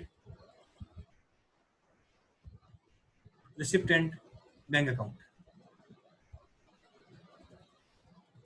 whichever is earlier, whichever is earlier। हाँ श्रेया, तो मैं recording भेज दूंगा बेटा, अभी तो 1 घंटे क्लास हो गई कम से कम। हाँ ठीक है, चलो क्या बताया मैंने? डेट ऑफ पेमेंट किसे मानूंगा? डेट ऑफ पेमेंट मानूंगा मैं when payment is recorded in books of accounts. भाई नॉर्मली देखो, मैं जब किसी को पेमेंट करता हूँ, कैश में करता हूँ तो रिकॉर्ड करता ही करता हूँ, और चेक से करता हूं, जब मैं चेक से करता हूं तो साहब मैं कब एंट्री करता हूं? सीधी सी बात है सर, 100% अकाउंटिंग मेरी बोलती है जिस वक्त मैं चेक दे दूं, जिस वक्त मैं चेक दे दूं उसी वक्त रिकॉर्ड कर लेता हूं। लेकिन कई बार मान लो मैं रिकॉर्ड नहीं किया, रिकॉर्ड करना भूल गया या कोई भी रीजन से, तो क्या बोला गया, अगर आपने जिस दिन उस दिन रिकॉर्ड नहीं किया तो जिस दिन आपके खाते में बैंक अकाउंट में क्या होगा, डेबिट होगा पेमेंट, उन दोनों में जो जल्दी होगा उसे डेट ऑफ पेमेंट माना जाएगा। सर ये डेफिनेशंस बताते क्यों है? वो इसीलिए बताते हैं कि साहब कहीं कोई भी इश्यू आ जाए ना तो एक्ट में जो लिखा है वो उसकी क्लियरिटी कर दे। ठीक है साहब, डेट ऑफ पेमेंट का मतलब होता है जिस दिन मैंने रिकॉर्ड कर लिया या फिर मेरे बैंक अकाउंट से डेबिट हो गया, विच एवर इज अर्लियर, को हम क्या मानेंगे, डेट ऑफ पेमेंट मानेंगे। कोई तकलीफ हो यहाँ तक तो बोलो। हाँ जी, अब इसको मैं मॉड्यूल में पढ़ा दूं। सर मॉड्यूल में क्या लिखा हुआ है? रिकॉर्ड हाँ बेटा, भैया रिकॉर्ड किया है तो वो बैंक में ही तो रिकॉर्ड करेगा ना, तो वो ऑटोमेटिकली डेबिट ही तो हो गया, तो अर्लियर कैसे निकालेंगे? ये तो मेरी कैश बुक हो गई बेटा। अच्छा, ये तो मेरे अकाउंट्स हो गए, ठीक है ना। अकाउंट्स में तो एंट्री करते हैं creditor account dear to bank, ठीक है ना। तो जिस दिन बुक्स में लिखूंगा या फिर मेरे खाते में डेबिट होगा, विच एवर इज अर्लियर, ठीक है ना। चलो जी, अब आ जाए हम हमारी थ्योरी में। मॉड्यूल में क्या लिखा हुआ है? सर मॉड्यूल में क्या लिखा हुआ है देखिए सर,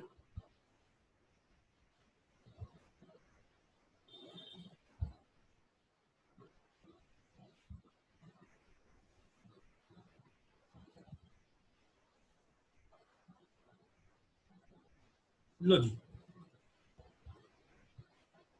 वही लिखा हुआ देखना, मैंने डायग्राम में रूप में करा दिया, ये जरूरी था इसलिए। Date on which payment are received, date on which payment is recorded in books of accounts, ठीक है, और date on which same is debited. ये मैंने डेट ऑफ पेमेंट की डेफिनेशन अलग से बता दी आपको, ठीक है। और उसका तीसरा क्या है, 31st day day immediately following 30 days, तो मैंने 31st डे लिखा दिया। 31वें दिन को हम क्या मान लेंगे, टाइम ऑफ सप्लाई मान लेंगे। इलिस्ट्रेशन नंबर 3 कर लेंगे, आप लिख लो ऊपर, उसके नीचे अपने जो डायग्राम बनाया है ना उसके नीचे लिख लो प्लीज, ताकि एग्जाम टाइम में दिक्कत नहीं आए, please refer example number 3, illustration number 3, example number 3 एक ही बात है। Illustration number 3 of and 4 of page number 5.16, ये लाइन लिख लेना ताकि दिक्कत नहीं आए, ठीक है जी। लो से ये भी कंप्लीट हो गया। हाँ सर एकदम कंप्लीट हो गया। अब देखो इसने वापस वही, देखो हर चीज को कितना प्यारा लिख रखा है, मतलब मेरे को कुछ भी जरूरत नहीं थी मॉड्यूल डायग्राम वायग्राम बनाने की, सब कुछ इतना शानदार दे रखा है, मैं क्या बताऊं आपको, ठीक है ना। एक एक चीज दे रखी है, विच एवर अर्लियर, और नहीं हो तो क्या करेंगे हम, जिस दिन हम बुक्स में रिकॉर्ड करेंगे उसको उस दिन मान लेंगे। अब आइए नेक्स्ट में वाउचर में, इसमें आइए सर वाउचर में, लिखो जी वाउचर की बात करें, लिखो तीसरा यही कर लेते हैं complete.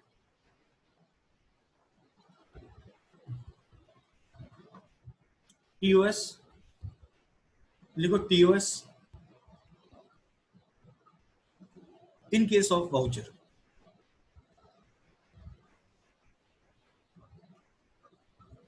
Voucher under section 12 subsection 4, 12 subsection 4।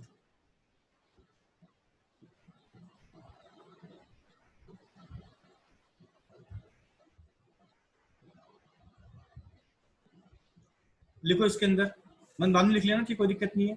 When, when change कर ले, when supply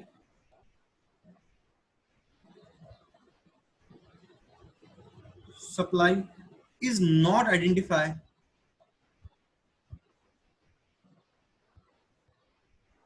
when supply is not identified at the time of purchase of voucher, purchase of voucher। Second लिखो, when, दो कंडीशन है इसके अंदर, दो कंडीशन है, सप्लाई इज आइडेंटिफाई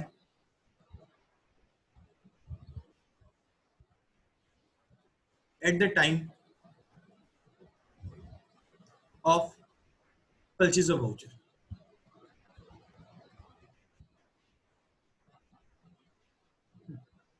चलो जी, इसको पढ़ने से पहले कुछ चीजें सीखते हैं, किससे बातें करें। एकांश देर से बात करेंगे। एकांश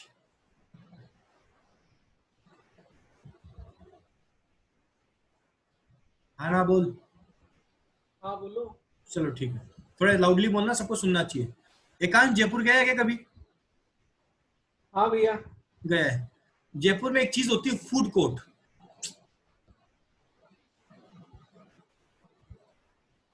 फूड कोर्ट होती है, सुना है कभी नाम इसका? हाँ, क्या होता है फूड कोर्ट? एरिया होता है वहाँ पे, कई से रेस्टोरेंट्स वगैरह होते हैं। मतलब फूड कोर्ट एक बहुत बड़ा एरिया होता है, मैं इसको पता है क्या बोल सकता हूँ, खूब बड़ा खेत होता है जहां पर देखो मुंह में पानी आएगा, प्लीज प्लीज प्लीज प्लीज मुंह पे पानी आएगा। यहाँ देखो गोलगप्पे की दुकान है, देखो गोलगप्पे की दुकान, आहा। ये देखो ये चाउमीन की दुकान है, चाउमीन की दुकान है। ये देखो यहाँ मैगी मिलती है। यहाँ देखो यहाँ इडली डोसा मिलता है, इडली डोसा, मैं तो नाम ही भूल गया। ये देखो यहाँ क्या मिलता है सर, यहाँ क्या मिलता है, यहाँ आइसक्रीम मिलती है, आहा। यहाँ एक दुकान और है नीचे, यहाँ क्या मिलता है, यहाँ कोल्ड ड्रिंक मिलती है, सर जान ले लो। और यहाँ पर और क्या मिलता है सर, सेव पूरी मिलती है। हे भगवान सर, आज तो पढ़ाओगे नहीं क्या, इतनी सारी चीजें मिलती है। तो ये सब फूड कोर्ट में होता है। अब पता है ये जो है वो कितने दूर में फैली हुई है, ये सब फैला हुआ है लगभग मानो 250 मीटर में। बहुत बड़ा एरिया होता है भी, 250 मीटर बहुत बड़ा एरिया होता है। अब साहब पता है ये सब दुकान का ओनर एक ही होता है। यहां पर ओनर बैठा है, यहां कौन बैठा? ओनर। ओनर बैठा है कुर्सी लगाकर, लो साहब ओनर को बिठा देते हैं, ओनर बैठा है, ठीक है साहब। अब साहब मुझे पता है गोलगप्पे खाने हैं, ठीक है, मैं कहाँ हूँ फिलहाल, मैं मान लो ये तो मिटा देता हूँ, फूड कोर्ट की बात कर रहा है ना। हाँ हाँ जी, हाँ जी। मैं फिलहाल कहाँ हूँ, मैं फिलहाल यहाँ पर हूँ। ये लो साहब नितिन। नितिन क्यों, नितिन क्यों, कौन है ये? निकिता मोदी है, बहुत शौक है इसको बाहर के खाने का। निकिता मोदी है, इसको गोलगप्पे खाने हैं। ये गई गोलगप्पे की दुकान पर, भैया भैया गोलगप्पे देना 20 रुपए के। गोलगप्पे वाले ने क्या बोला कि लाओ जाओ पहले कूपन लेके आओ फिर हम आपको गोलगप्पे देंगे। निकिता गई, ten ten ten ten, Nikita गई गई गई गई गई गई गई गई गई गई गई गई गई गई यहाँ गई और इसने 20 रुपए दिए। किसको दिए 20 रुपए? 20 रुपए ओनर को दिए और कूपन लिया। कूपन लेने के बाद वापस आई, देखना वापस आई, आई आई आई आई आई आई आई आई आई आई आई आई आई आई आई आई आई आई, तो शॉर्टकट में गोलगप्पे खा लिए, 20 रुपए गोलगप्पे खा लिए। 20 रुपए के गोलगप्पे खाने का अचानक में यार एक काम करता हूँ चाउमीन में खा ही लेती हूँ, आई हूँ तो चाउमीन वाले के पास गई, लेकिन चाउमीन वाले ने वही बोला कि पहले जाकर कूपन लेके आओ। तो मैडम वापस चले, लाओ कूपन लाते हैं, कूपन लाते हैं, कूपन लाते हैं, कूपन लाते हैं, कूपन लाते हैं, कूपन लिया, कूपन लेके वापस आई, कूपन लेके वापस आई, वापस आई, वापस आई और चाउमीन खा ली। अब चाउमीन खाने का अचानक मन में यार एक काम करते हूँ आइसक्रीम तो खाऊंगी, तो ये पहले गई आइसक्रीम लेने के लिए। तो वापस कहाँ गई? ओनर के पास गई। ओनर ने वापस कितने रुपए लिए? 50 रुपए लिए, टोकन दिया जो सुना है। अब आइसक्रीम सीधा रास्ता नहीं है, घूम के आना है, ऐसे थोड़ी आसानी से आने दूंगा मैं। तो फिर ये वापस घूम के गई, टेंटन आई आई आई इस तरफ से आई आई आई आई आई आई, ओ तेरी, इसकी बेचारे ने जितना खाया अगली बार खाने से पहले जितना खाया सारा बचा दिया, फिर अगली बार जब खाया उससे पहले सारा बचा दिया। मतलब बेचारी की बैंड बज गई, और सही में बज गई, मैं मजाक नहीं कर रहा, इतना बड़ा गैप होता है वहां पर, हालत खराब हो गई।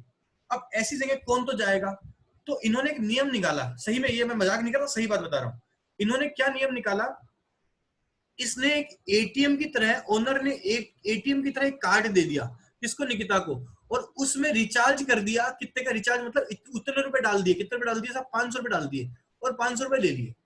अब निकिता को बोला ये 500 रुपए वाला कार्ड है निकिता मैडम, आप जहां जाओ वो एक कार्ड दे देना, उसमें से ऑटोमेटिक पैसे कट जाएंगे और आपको सामान मिल जाएगा। अब इसके मौज हो गई, गोलगप्पे खा लिए, कार्ड दे दिया, चाउमीन खाली कार्ड दे दिया, मैगी खाली कार्ड दे दिया, सेव पूरी खाली कार्ड दे दिया, और फाइनली सब कुछ चटोरी सब कुछ खाने के बाद 50 रुपए बच गए, 50 रुपए बच गए।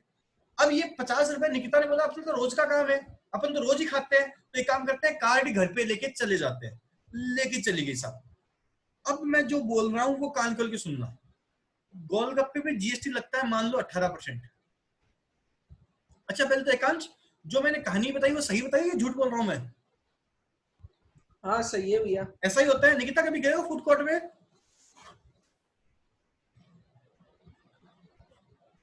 निकिता मोदी कभी फूड कोर्ट में गए हो क्या? हाँ ना, इसका मतलब हो ही नहीं आप। एक सेकेंड, निकिता मोदी नहीं गई, वो गई क्या है? निकिता मोदी फूड कोर्ट में गए होगे कभी? निकिता आवाज आ रही है? हैंड रेज कर दो या फिर कुछ भी चैट वेट कुछ भी भेज दो। निकिता आवाज आ रही है? हाथ ऊपर कर दो, जल्दी बोलो भी। निकिता आवाज आ रही है? पता नहीं, चलो रिकॉर्डिंग भेजूंगा, उससे हो जाएगा जिसका भी नहीं आवाज आ रही, कोई दिक्कत नहीं आती। हाँ हाँ हाथ ऊपर हो गया भाई, ठीक है। चलो जी, अब सुनो आगे की कहानी। अब क्या हुआ, एक वाउचर इश्यू हो गया। अब वाउचर इश्यू हो गया तो उसके अंदर गोलगप्पे पे 18% जीएसटी लगता है, चाउमीन पे लगता है 28%, ठीक है, और इडली डोसे पे लगता है मान लो 12% लगता है। अब जब 500 रुपए ओनर ने लिए तब सब 500 रुपए तो आ गए, लेकिन अब दिक्कत ये है कि ओनर जीएसटी कौन से रेट पे पे करे भाई? 18 वाली पे कर सकता है, 28 पे, जो पैसा खर्च हो गया उस पे तो पे कर सकता है, बट इस 50 रुपए जो एक्स्ट्रा है ओनर के पास, उस पर कौन सी जीएसटी पे करे? उस पर उसको पता ही नहीं है। क्यों पता नहीं है? क्योंकि 50 रुपए तो हो सकता है 18% में काम में आ जाए, हो सकता है 28 में काम में आ जाए, और हो सके तो 12% में भी काम में आ जाए। तो सब पहला पॉइंट देखना मैंने क्या लिखा है, when supply is not identified at the time of purchase of voucher। जिस वक्त हमने एटीएम खरीदा, जिस वक्त हमने वाउचर खरीदा, उस वक्त हमें पता ही नहीं है वाउचर काम कब आएगा, काम क्या आएगा। तो उस केस में जो टाइम ऑफ सप्लाई है ना, वो पता है किसे माना गया है? उस केस में टाइम ऑफ सप्लाई माना गया है उस वक्त को जिस वक्त क्या हो, अगला इनवॉइस इश्यू कर दे, क्या इश्यू कर दे, सॉरी, जिस वक्त वो उसे काम में ले ले, जिस वक्त उसे वो काम में ले ले।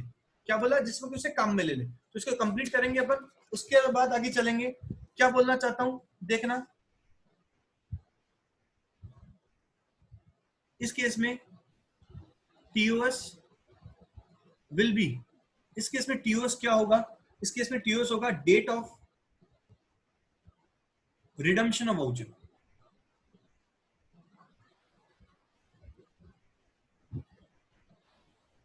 रिडम्पशन ऑफ वाउचर, ठीक है जी। फॉर एग्जाम्पल बोलना चाहें तो क्या बोल सकते हैं? बिग बाजार, और क्या एग्जाम्पल बोलना चाहें तो फूड पास, फूड कोर्ट बोल दो। और क्या एग्जाम्पल बोले? मेट्रो कार हो गई, मेट्रो कूपन वगैरह हो गए, कूपन वगैरह हो गए, ठीक है जी।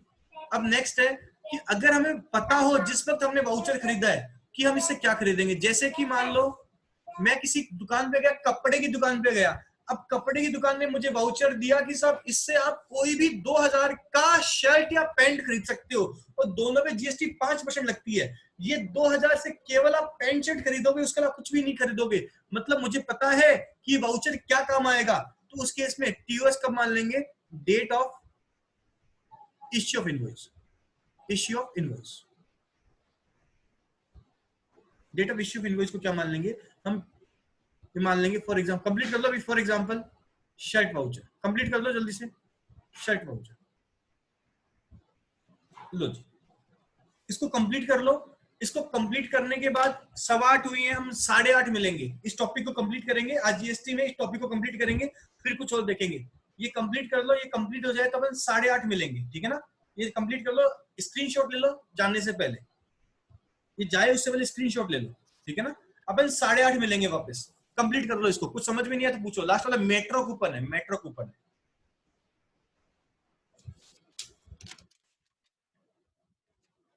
इस टॉपिक को कंप्लीट करेंगे आज।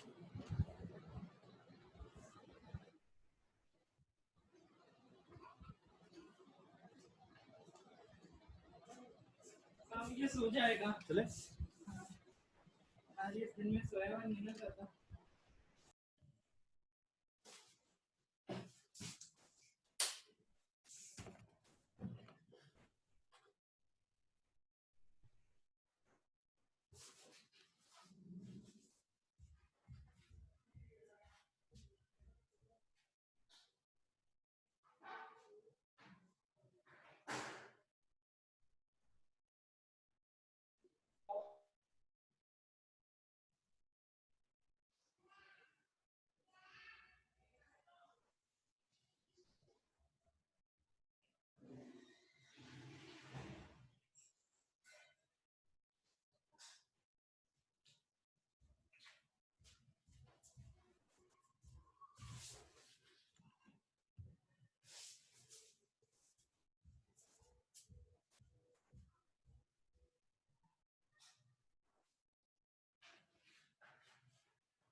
Can I start?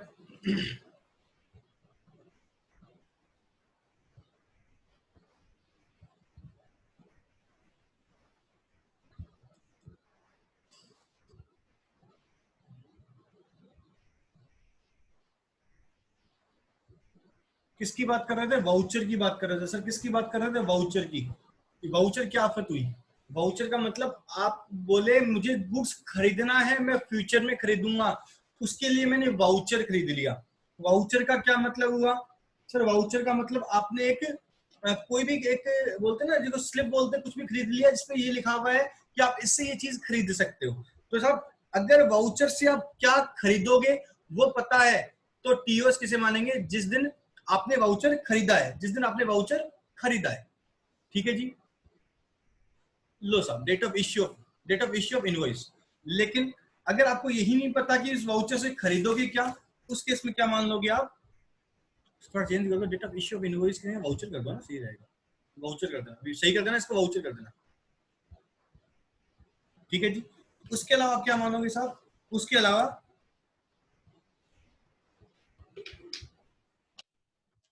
जिस दिन वाउचर रिडीम्ड होगा उसे मानेंगे। मैंने 12(2) कर लिया, 12(3) कर लिया, 12(4) कर लिया। अब अगला है 12(5). सब 12(5) क्या है? Other cases. ये तो सर आपने लिखाया नहीं था, कोई बात नहीं लिखाया था तो अब लिखा देता हूं। क्या लिख रहा हूं सर मैं? देखिए लिखना, residual cases.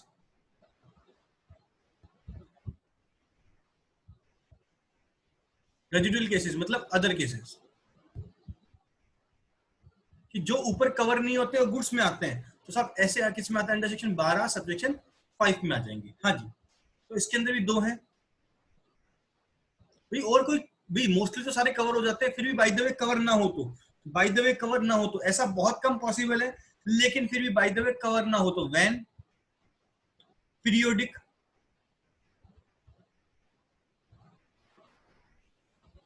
Return, when periodic return has to be filed,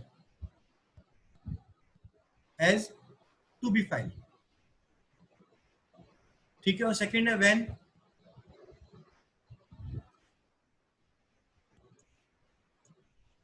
periodic return when periodic return is not to be filed, या फिर इसको ऐसे लिख लो, सिंपल करो ना इसको ऐसे लिख लो, एक काम करो, एक सेकेंड, एनी अदर केस, कुछ और बच जाए तो सारे के सारे आ जाएंगे, एनी अदर केस।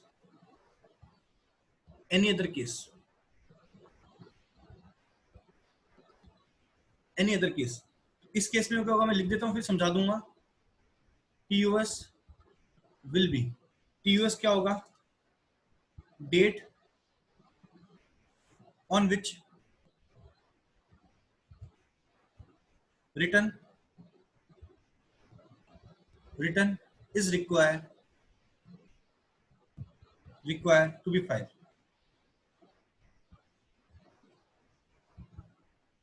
जिस दिन मुझे रिटर्न भरने की जरूरत है, जिस दिन मैं रिटर्न भरूंगा उस दिन को मैं TOS मान लूंगा। Any other case TOS will be, एक मिनट लिख देता हूं फिर समझा देता हूं, डेट ऑन विच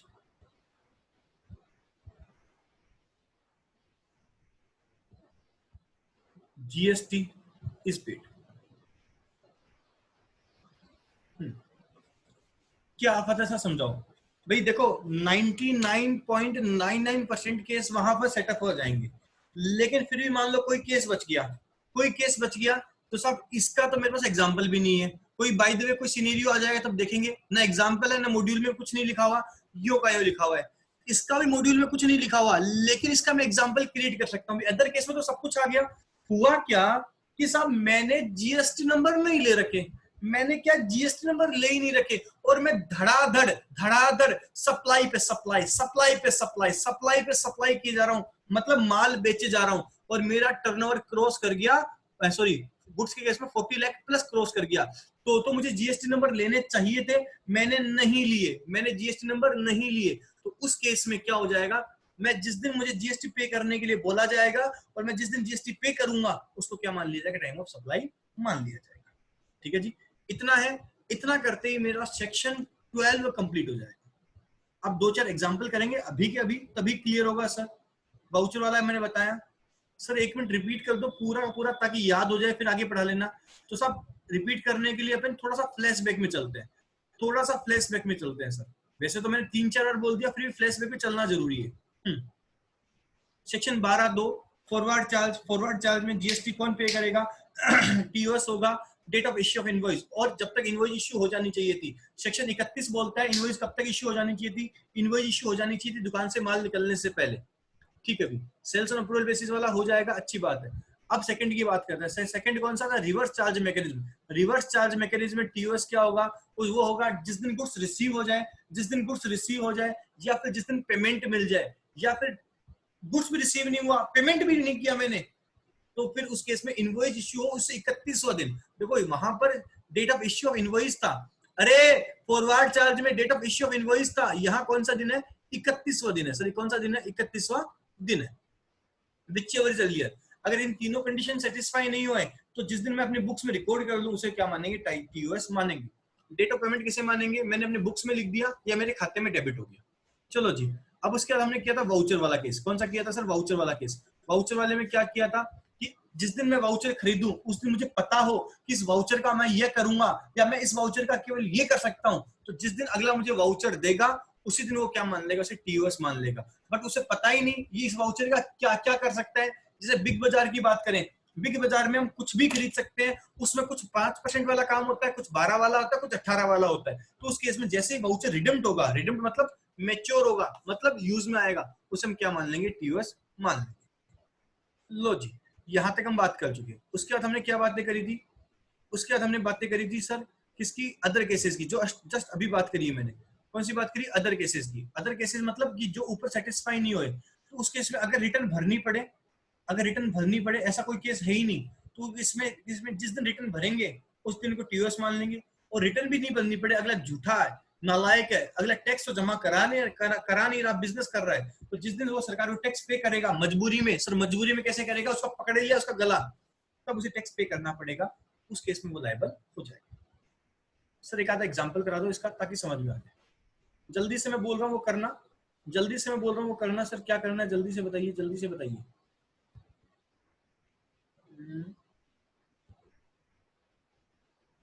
आपको दे दिए थे मैंने करने के लिए, इसका कोई एग्जांपल है ही नहीं, शायद मॉड्यूल में है ही नहीं। जो आपको दिए वही है, वो तो होमवर्क दे दिया, वापस थोड़ी चेंज करूंगा मैं।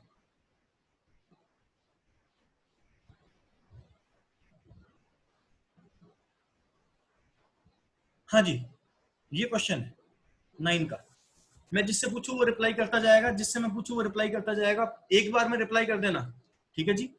Determine the time of supply in the following cases assuming that GST is payable under reverse charge. कौन सा प्रोविजन लगेगा? रिवर्स चार्ज लगेगा। अब पहली बात गुड्स है कि सर्विस है? गुड्स है तो सेक्शन कौन सा लगाना है? 12 सबसेक्शन कौन सा? 3 लगाना है। स्टार्ट करते हैं। रिया अग्रवाल बताएगी। Date of receipt of goods 1 जुलाई। Date of payment by the recipient of goods, date of payment कितना है? 10 अगस्त है। Date of issue of invoice by the supplier of goods 29 जून है। बताओ इसमें टीओएस कितना आएगा? 1 जुलाई को। 1 जुलाई को, वेरी गुड। आपने कंपेयर किस किस को किया बेटा? इसमें एक तो 1 जुलाई को कंपेयर किया और 10 अगस्त को कंपेयर किया। और इसको कंपेयर नहीं किया क्या? नहीं, इसको कंपेयर नहीं करेंगे। इसकी जगह पता है क्या यूज में लेंगे? इसकी जगह लेंगे 30 दिन के बाद 31वां दिन, मतलब 30 जुलाई। इन दिनों को कंपेयर करना पड़ेगा बेटा मेरे को। क्यों? 31वां दिन from the date of issue of invoice, ये भी तो था। 31st day from the issue of invoice. तो इसकी जगह किससे कंपेयर करेंगे? 30 जुलाई से कंपेयर करेंगे, ठीक है जी। हाँ जी, साक्षी अग्रवाल सेकंड वाले में बताओ कितना आंसर आएगा?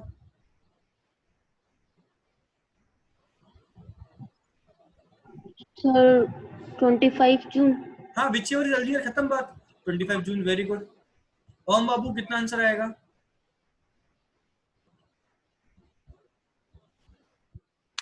भैया इसके अंदर 30 जून आएगा भैया। 20 जून आएगा? 30 जून आएगा 30 जून शायद। बेटा इसमें देखिए 2 पेमेंट है, एक तो 30 जून को पेमेंट है और बचा हुआ पेमेंट 20 जुलाई को है, तो दोनों को अलग अलग कैलकुलेट करना पड़ेगा। अगर तू 30 जून वाला कैलकुलेट करता है ना, तो उसका आंसर आएगा 30 जून, ठीक है। और एक पार्ट बचा ना 20 जुलाई वाला, उसका पेमेंट कितना आएगा? 1 जुलाई आएगा। समझा मेरी बात? 1 जुलाई क्यों आया? क्योंकि 20 जुलाई के केस में 1 जुलाई जल्दी हो जाएगा। हाँ, ठीक है ना? हाँ, Nikita Modi are you there? Yes sir. बताओ क्या आंसर आएगा इसका?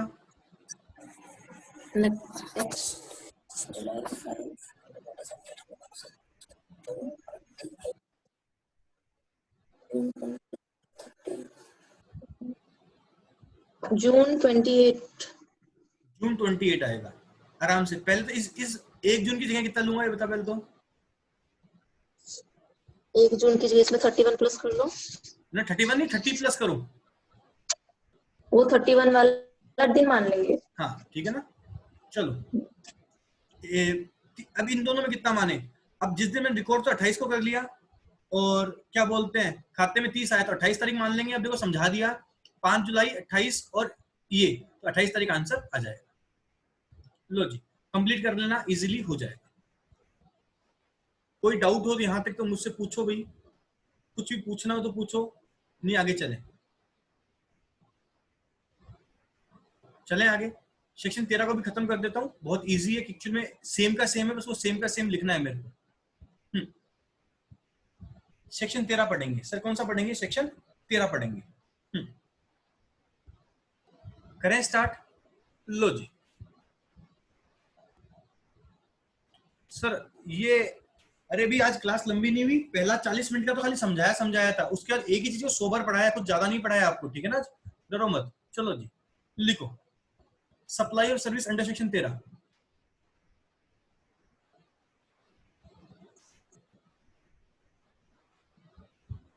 अंडर सेक्शन 13 सप्लाई और service under section 13।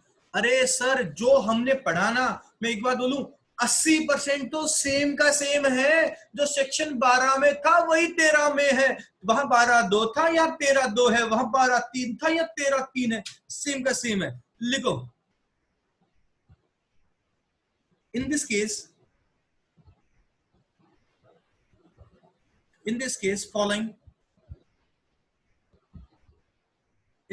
following cases are discussed।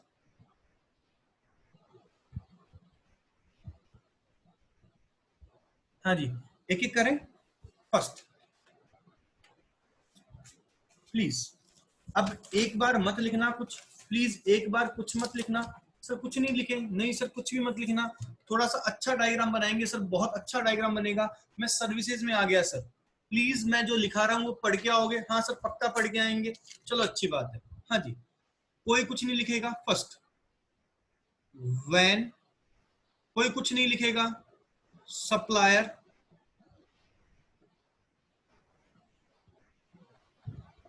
of service is liable to pay tax। When supplier is liable to pay tax, मतलब ऑब्वियसली क्या हो गया, पहले तो सेक्शन लिखना पड़ेगा sir, under section 13 subsection 2।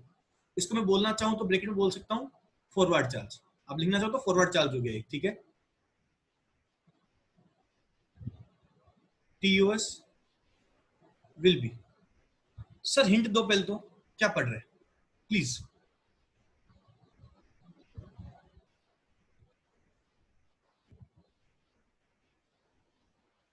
Please एक minute.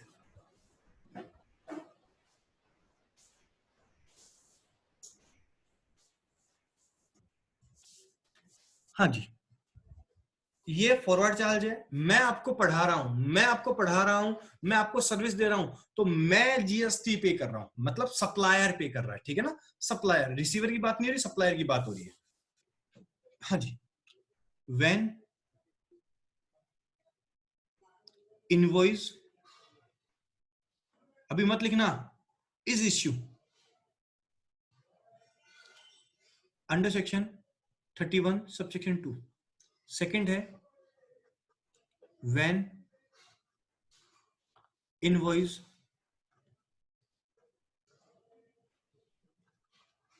is issue under section 31, sorry, when invoice is not issue,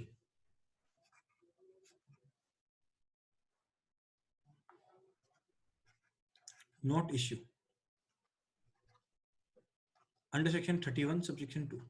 हाँ जी, टीओएस कब कब, एक तो इनवॉइस टाइम पे इश्यू कर दी, टाइम पे मतलब 31(2) के हिसाब से इश्यू कर दी, इनवॉइस टाइम पे इश्यू कर दी तो क्या होगा, और इनवॉइस अगर टाइम पे इश्यू न की हो तो क्या होगा। मतलब इसमें दो अलग अलग कंडीशंस हो गई। अगर इनवॉइस टाइम पे इश्यू न करी हो तो क्या होगा, इनवॉइस टाइम पे इश्यू कर दी तो क्या होगा। तो साहब देखिए, इनवॉइस अगर टाइम पे इश्यू कर दी, अच्छा इसमें एक्चुअली जो पहले प्रोविजन सेक्शन 12 सबसेक्शन 2 का था ना, वही सेम का सेम है, लेकिन हम फर्स्ट टाइम पढ़ रहे हैं इसको, ठीक है ना। क्या हो जाएगा, date of issue of invoice. लो जी, जिस दिन इनवॉइस इश्यू करी उस दिन ऑब्वियस है, या फिर date of receipt of payment.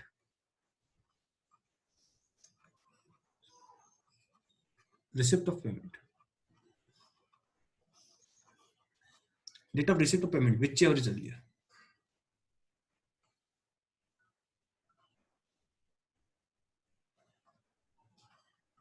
whichever is earlier,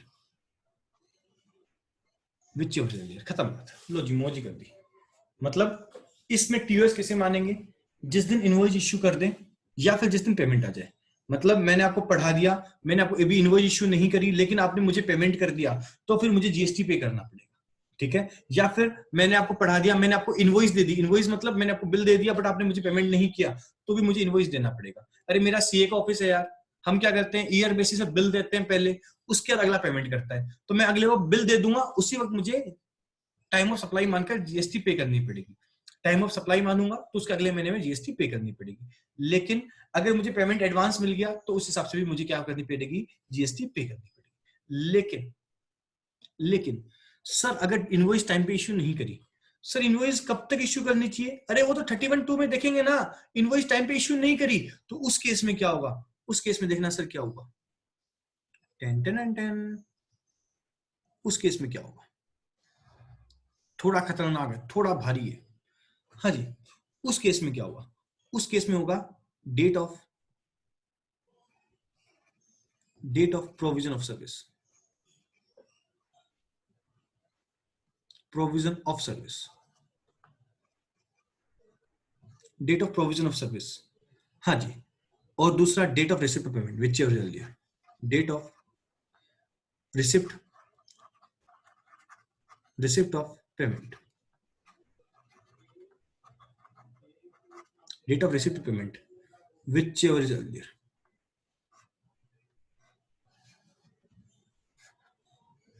whichever is earlier।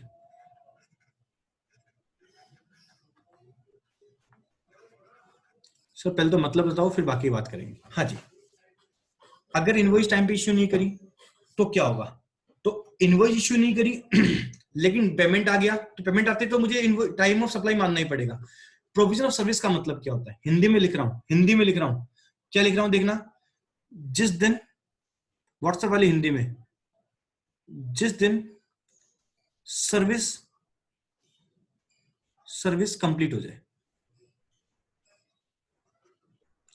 जाए, लो जी खत्म बात। क्या बोला मैंने, इनवॉइस इज नॉट इश्यू, अगर मैं टाइम पे इनवॉइस इश्यू नहीं करूं तो उस केस में, इनवॉइस टाइम पे इश्यू नहीं करूं तो क्या होगा, उस केस में जिस दिन हम सर्विस कंप्लीट हो जाए या पेमेंट मिल जाए, विच एवर इज अर्लियर को हम क्या मानेंगे, टाइम ऑफ सप्लाई मानेंगे। सीधी सी बात ही है यार, आडू लैंग्वेज में बोलूं क्या, इनवॉइस इश्यू कर दूं या काम कंप्लीट हो जाए या पेमेंट रिसीव हो जाए, तीनों में जो जल्दी होगा ना उसे टाइम ऑफ सप्लाई मान लेंगे, बस खत्म बात। क्या, इनवॉइस इश्यू कर दूं या काम कंप्लीट कर दिया या फिर पेमेंट जल्दी आ जाए। सर पहली बात तो ये बताओ कि ऐसा कब से होता है कि इनवॉइस पहले इश्यू कर दी, काम पूरा नहीं हुआ? सर हो सकता है कोई बड़ी बात नहीं है, कुछ पेंडेंसी रह जाए, कई बार, बहुत बार रह जाती है, तो बिल तो बना दिया, पेमेंट भी आ गया, पेमेंट आया हो नहीं आया हो, हम दोनों में जल्दी होगा उसे टाइम ऑफ सप्लाई मान लेंगे। चलो जी, सर अगर मान लो टाइम पे इनवॉइस इश्यू ना हो, सर टाइम पे इनवॉइस इश्यू नहीं हो, सीधी सी बात है, जब आपने सर्विस कंप्लीट कर दी उस दिन तो इनवॉइस इश्यू होनी चाहिए, जब आपने काम कंप्लीट कर दिया उस दिन तो इनवॉइस इश्यू होनी चाहिए। अगर आपने इनवॉइस इश्यू करी उस दिन, सॉरी जिस दिन आपने काम कंप्लीट किया और इनवॉइस इश्यू नहीं हुई, तो इनवॉइस टाइम पे इश्यू नहीं हुई, तो उस केस में हम हमारा टीओएस क्या मानेंगे, date of provision of service और date of receipt of payment whichever is earlier मानेंगे। सर क्या मानेंगे, date of receipt whichever is earlier मानेंगे। अब बात करते हैं सर इनवॉइस कब तक इश्यू होनी चाहिए। अच्छा पहले इतना लिखोगे, चलो मैं बता देता हूं, फिर स्पेस का मना मैं बता देता हूं, फिर एकांश। हाँ भैया, गुड्स के केस में सुनना सारे गुड्स के केस में इनवॉइस कब तक इश्यू हो जानी चाहिए थी?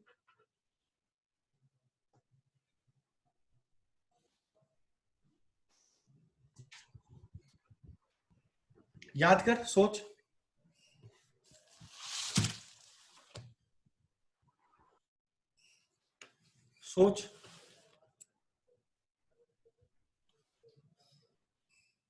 चलो नहीं याद आ रहा भैया।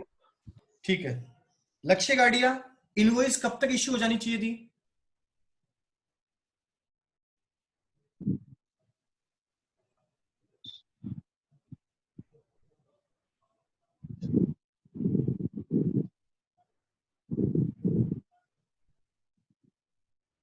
पूजा अग्रवाल कब तक इनवॉइस इश्यू हो जानी चाहिए थी?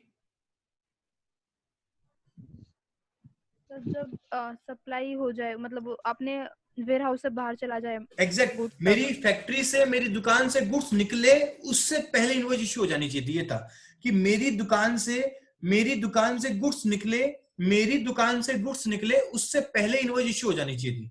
सीधा सा फंडा है कि साहब मेरी दुकान से गुड्स निकले उससे पहले इनवॉइस इश्यू हो जानी चाहिए थी, ऐसा था। अरे भाई हिमांशु को मैंने बताया था मेरी दुकान से सामान निकले उससे पहले इनवॉइस इश्यू हो जानी चाहिए थी। अरे सर्विस के केस में किसको पकड़ के रखोगे कि तू रुक इनवॉइस इश्यू करे फिर जाना दुकान से बाहर? ऐसा पॉसिबल नहीं है। तो इनवॉइस के, सर्विस के केस में क्या बोला गया? सर्विस में थोड़ी सी मोहलत दे दी, सर्विस में थोड़ी मोहलत दे दी, सर्विस में थोड़ी मोहलत दे दी। सर क्या मोहलत दे दी? सर सर्विस में ये मोहलत दे दी, सर्विस में ये मोहलत दे दी कि मैं सर्विस में ये मोहलत दे दी कि जिस दिन सर्विस कंप्लीट हो जाए, जिस दिन सर्विस कंप्लीट हो जाए, हिमांशु इसमें आप क्वेश्चन भी पूछ सकते हो, इसमें आएगा पॉइंट एक, जिस दिन सर्विस कंप्लीट हो जाए उसके 30 दिन तक इनवॉइस इश्यू कर सकते हो। क्या बोल दिया मैंने? अरे सर क्या बोल दिया? वापस एग्जांपल के साथ समझो इसको। मैं वापस डायग्राम को ले आऊंगा आपके सामने, टेंशन मत लो, आप लेके आ जाऊंगा, पक्की बात है। हाँ जी,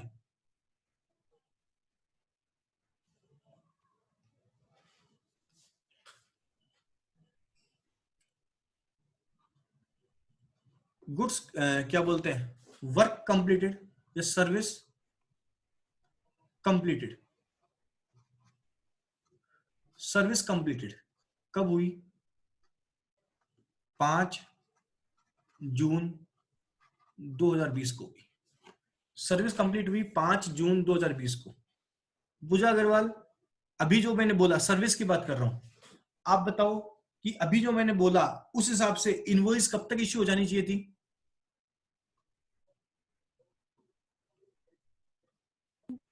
एक बार क्वेश्चन रिपीट करना।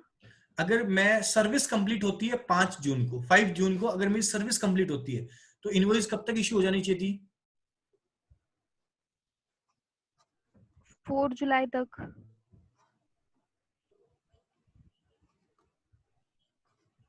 4 जुलाई तक। हेलो, हाँ सुन रहा बेटा, 4 जुलाई तक हो जानी चाहिए थी, ऐसा ही होना चाहिए। एकदम सही बात है। अगर मैं जिस दिन भी, मैं अभी सर्विस की बात कर रहा हूं, सेक्शन 13 सबसेक्शन 2 पढ़ रहा हूं, मैं जिस दिन मैं सर्विस कंप्लीट कर दूं उसके कितने दिन में इनवॉइस इश्यू हो जानी चाहिए थी? सर 30 दिन में इनवॉइस इश्यू हो जानी चाहिए। सर लिखाया नहीं क्या? लिखाऊंगा बेटा, डरो मत। 30 दिन में इनवॉइस इश्यू हो जानी चाहिए। कितने दिन में इनवॉइस इश्यू हो जानी चाहिए? 30 दिन में इनवॉइस इश्यू हो जानी चाहिए। अब ये 4 जुलाई लास्ट डेट है। अगर मैंने, प्लीज आराम से, अच्छा अगर मैंने इनवॉइस इश्यू करी, सर कब करी? अगर मैंने इनवॉइस इश्यू करी, सर कब करी? मैंने इनवॉइस इश्यू करी 15 जून को। 15 जून को इनवॉइस इश्यू कर दी। ठीक है जी। अब जरा मुझे बताना, ऊपर वाले एग्जांपल से कंपेयर करेंगे। अगर मैं 15 जून को इनवॉइस इश्यू कर दूं, काम कंप्लीट हुआ 5 जून को, आपने इनवॉइस कब इश्यू कर दी? आपने इनवॉइस इश्यू करी 15 जून को। अच्छी बात है। और मुझे जो पेमेंट रिसीव हुआ ना, पेमेंट रिसीव हुआ, वो रिसीव हो गया मान लो 20 जून को। ठीक है। मेरी इनवॉइस इश्यू हो जानी चाहिए थी, सर कब तक हो जानी चाहिए थी? मेरी इनवॉइस इश्यू हो जानी चाहिए थी 4 जुलाई तक। कब तक इनवॉइस इश्यू हो जानी चाहिए थी? 4 जुलाई तक इश्यू हो जानी चाहिए थी। और मैंने इश्यू कब करी? 15 जून को कर दी। अब मैं कंपेयर करूं टीओएस निकालने के लिए। पूजा कंपेयर किसको करेंगे? इस तरफ तो लेंगे date of receipt of payment, वो तो 20 जून आ जाएगी। अब बताओ यहां कौन सी तारीख लूं?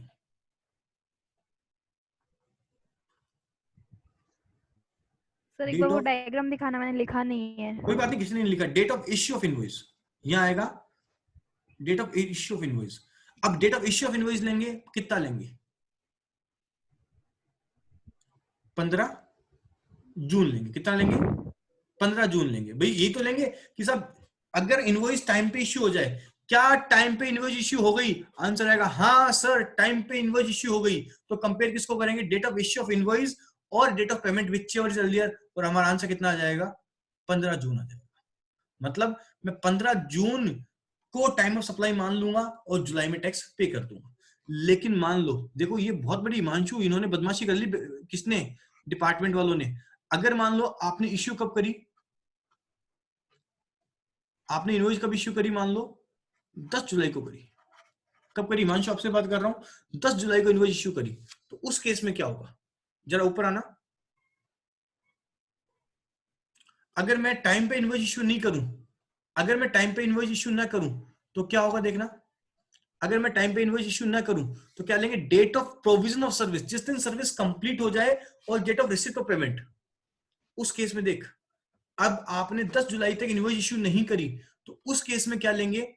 टीओएस निकालने के लिए, टीओएस निकालने के लिए लेंगे, एक तो लेंगे, अगर यहां टाइम पे इनवॉइस इश्यू नहीं हुई तो यहां लेंगे 5 जून, 5 जून और 20 जून, whichever is earlier, whichever is earlier. Earlier कितना आया सर? 5 जून आया। कितना आया सर? 5 जून आया, और 5 जून को टीओएस माना जाएगा। मतलब सर इसमें तो गड़बड़ हो गई। हाँ सर गड़बड़ हो गई कि सर अगर आपने टाइम पे इनवॉइस इश्यू नहीं करी, 10 जुलाई को इनवॉइस इश्यू करी, तो बेटा 5 जून को मानकर जून में उसे टीओएस माना जाएगा, और उससे अगले महीने में आपको जीएसटी पे करनी पड़ेगी, उस अगले महीने में जीएसटी पे करनी पड़ेगी। ठीक है, वो बात की बात है। हाँ मानसी बोलो। भैया इसलिए 4 जुलाई यहाँ क्यों नहीं लेंगे? 4 जुलाई यहाँ क्यों नहीं लेंगे? सब नियम है। ये आपने अगर ये एक्चुअली में यहाँ कायदे से 4 जुलाई आना चाहिए, सही में 4 जुलाई आना चाहिए, लेकिन इन्होंने क्या बोला, अगर आपने टाइम पे इनवॉइस इश्यू नहीं करी ना, तो फिर हम आपको ये 5 जून ही मानेंगे। कायदे से 4 जुलाई आना चाहिए, जेन्युइन चीज है यार। आप बैक में कैसे जा सकते हो भाई? आपका जुलाई आ गया, स्टार्ट हो गया, आपको पता ही नहीं जून खत्म हो गया, तो कैसे कर सकते हो? लेकिन ठीक है भाई, मजबूरी है, साथ में ब्याज और लगेगा। यहाँ इन्हें 4 जुलाई लेना चाहिए था, 30 दिन के बाद का तारीख लेना चाहिए था, लेकिन इन्होंने क्या बोला, नहीं, जिस दिन सर्विस कंप्लीट हुई हम वो दिन लेंगे। तो साहब वो दिन लेंगे तो हमें वही लेना पड़ेगा, हम क्या करें? हम कुछ कर भी नहीं सकते। ठीक है ना, इतना सा है। एक बार इसको कंप्लीट कर लो, फिर आगे बात करेंगे, फिर इसके एग्जांपल्स और करेंगे। लो जी, जल्दी से कर लो कंप्लीट। कुछ पूछना हो तो पूछना, कंप्लीट करो उसको। ये पॉइंट वापस बताओ, पूरा नहीं आया। इसको लिख लो एक बार, बताता हूँ एग्जांपल के साथ। लिख लो एक बार, फिर बताता हूँ पूरा पूरा।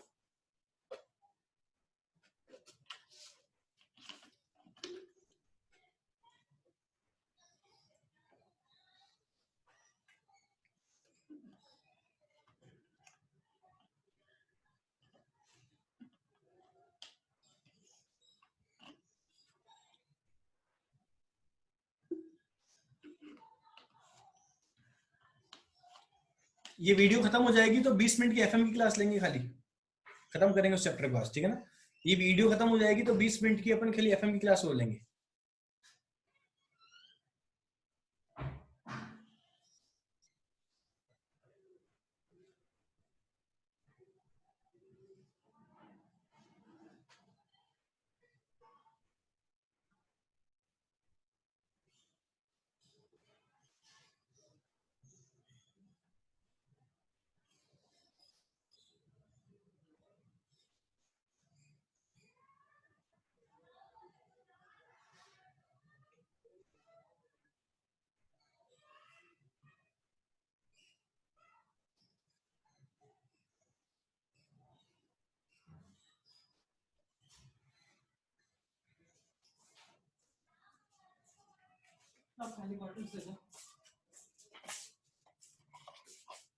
किस किस ने नहीं लिखा अभी तक, हाथ ऊपर करो।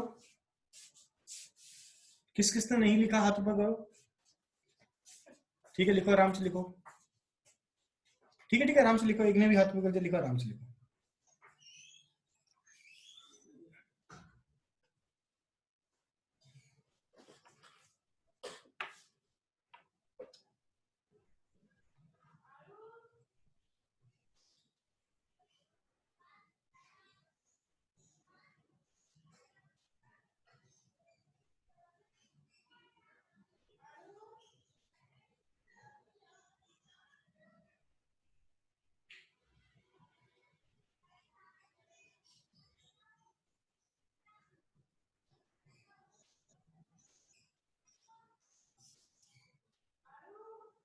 कुछ पूछना है तो पूछो, ये समझाऊंगा पूरा टॉपिक में वापस, उसके बाद लिखो, कंप्लीट करो उसको बस।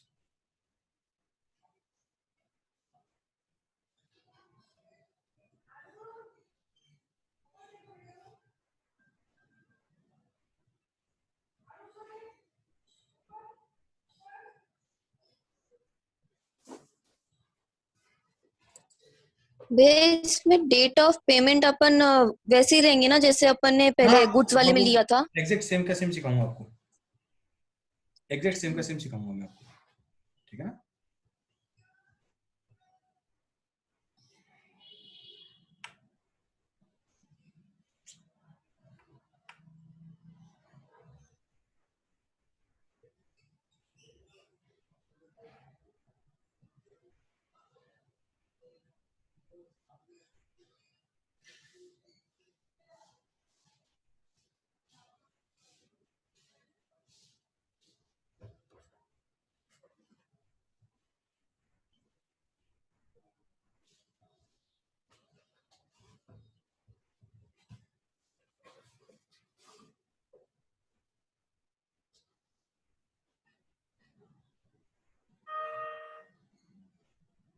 किसी का बाकी है? सभी का हो गया?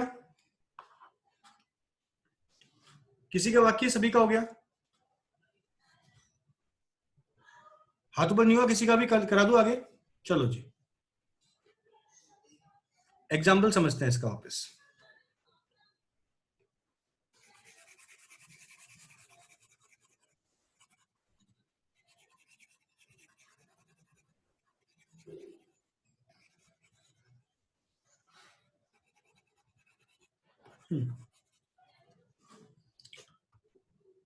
क्या हुआ?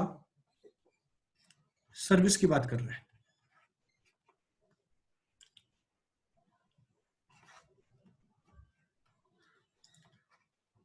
राम है,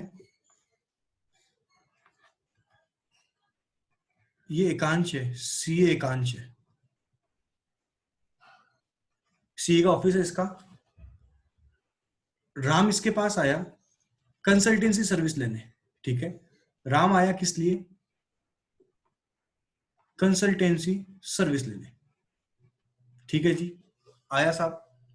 अब सीए साहब ने क्या किया?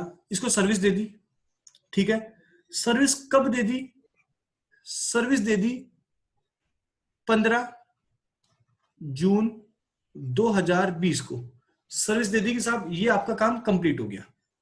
अब साहब सीए साहब ने बोला राम को, राम जी वो पैसे दे दो मेरे को। तो साहब राम जी ने पैसे दे दिए। कब दे दिए? पैसे दे दिए मान लो 20 जुलाई को पेमेंट कर दिया। अच्छी बात है, पेमेंट कब कर दिया? 20 जुलाई को पेमेंट कर दिया। अब बात यह है कि सीए साहब बहुत ही आलसी इंसान है। एकांश क्या है? आलसी है। कितने आलसी हैं? सुपर आलसी है, महासुपर आलसी है। इन्होंने काम कंप्लीट कर दिया, पैसा मिल गया, लेकिन इन्होंने अभी तक इनवॉइस इश्यू नहीं करी। इनवॉइस इश्यू नहीं करी। कायदा बनता है कि नहीं बनता? बिल इश्यू करना जरूरी है, ये जरूरी है, अभी बिल बनाना जरूरी है। इन्होंने इनवॉइस इश्यू नहीं करी। अब इन्होंने इनवॉइस इश्यू पता है कब करी? ये पता है कब जगे? ये जगे 30 जून को। 30 जून को जगे, अरे यार बिल तो इश्यू किया ही नहीं। तो इन्होंने 30 जून को क्या किया? बिल इश्यू कर दिया। अच्छी बात है। अब 30 जून को जैसे बिल इश्यू किया तो अब एकांश साहब जीएसटी नंबर ले रखे एकांश साहब ने। अभी सरकार को जीएसटी कब पे करेंगे, मतलब कब इसको इनका टीओएस माना जाएगा? तो पहली बात तो ये देखेंगे क्या इन्होंने इनवॉइस टाइम पे इश्यू करी है क्या। तो बात ये आती है कि 15 जून के 30 दिन के अंदर, 15 जून के 30 दिन के अंदर, कितने दिन में? 30 दिन के अंदर इनवॉइस इश्यू हो जानी चाहिए। तो सब 30 जून के 15 जून के 30 जून में 15 जुलाई के आसपास आता है, तो इन्होंने इश्यू कर दिया। तो कंपेयर किसको करेंगे? 30 जून और 20 जुलाई को कंपेयर करेंगे, आंसर आ जाएगा 20 जुलाई। ठीक है, ये तो पहला पॉइंट बताया कि इनवॉइस टाइम पे इश्यू करती। लेकिन मान लो एकांश साहब सुपर नालायक है, इन्होंने पता है कब इनवॉइस इश्यू करी? इन्होंने इनवॉइस इश्यू करी 15 जून की 30 जुलाई को इश्यू करी, मतलब बहुत आगे ले गए। 30 जुलाई को इनवॉइस इश्यू करी। तो अब क्या हुआ? क्या इन्होंने टाइम पे इनवॉइस इश्यू करी? आंसर आएगा नहीं। तो अब कंपेयर किसका होएगा, जिस दिन सर्विस कंप्लीट हुई, कंप्लीट कब हुई 15 जून को, और पैसा कब रिसीव हुआ 20 जुलाई को, तो इनकी टीओएस कितनी मानी जाएगी 15 जून मानी जाएगी। कितनी मानी जाएगी 15 जून मानी जाएगी। मतलब इनको पहले स्टार्टिंग के हिसाब से ब्याज के साथ टैक्स पे करना पड़ेगा। ठीक है जी।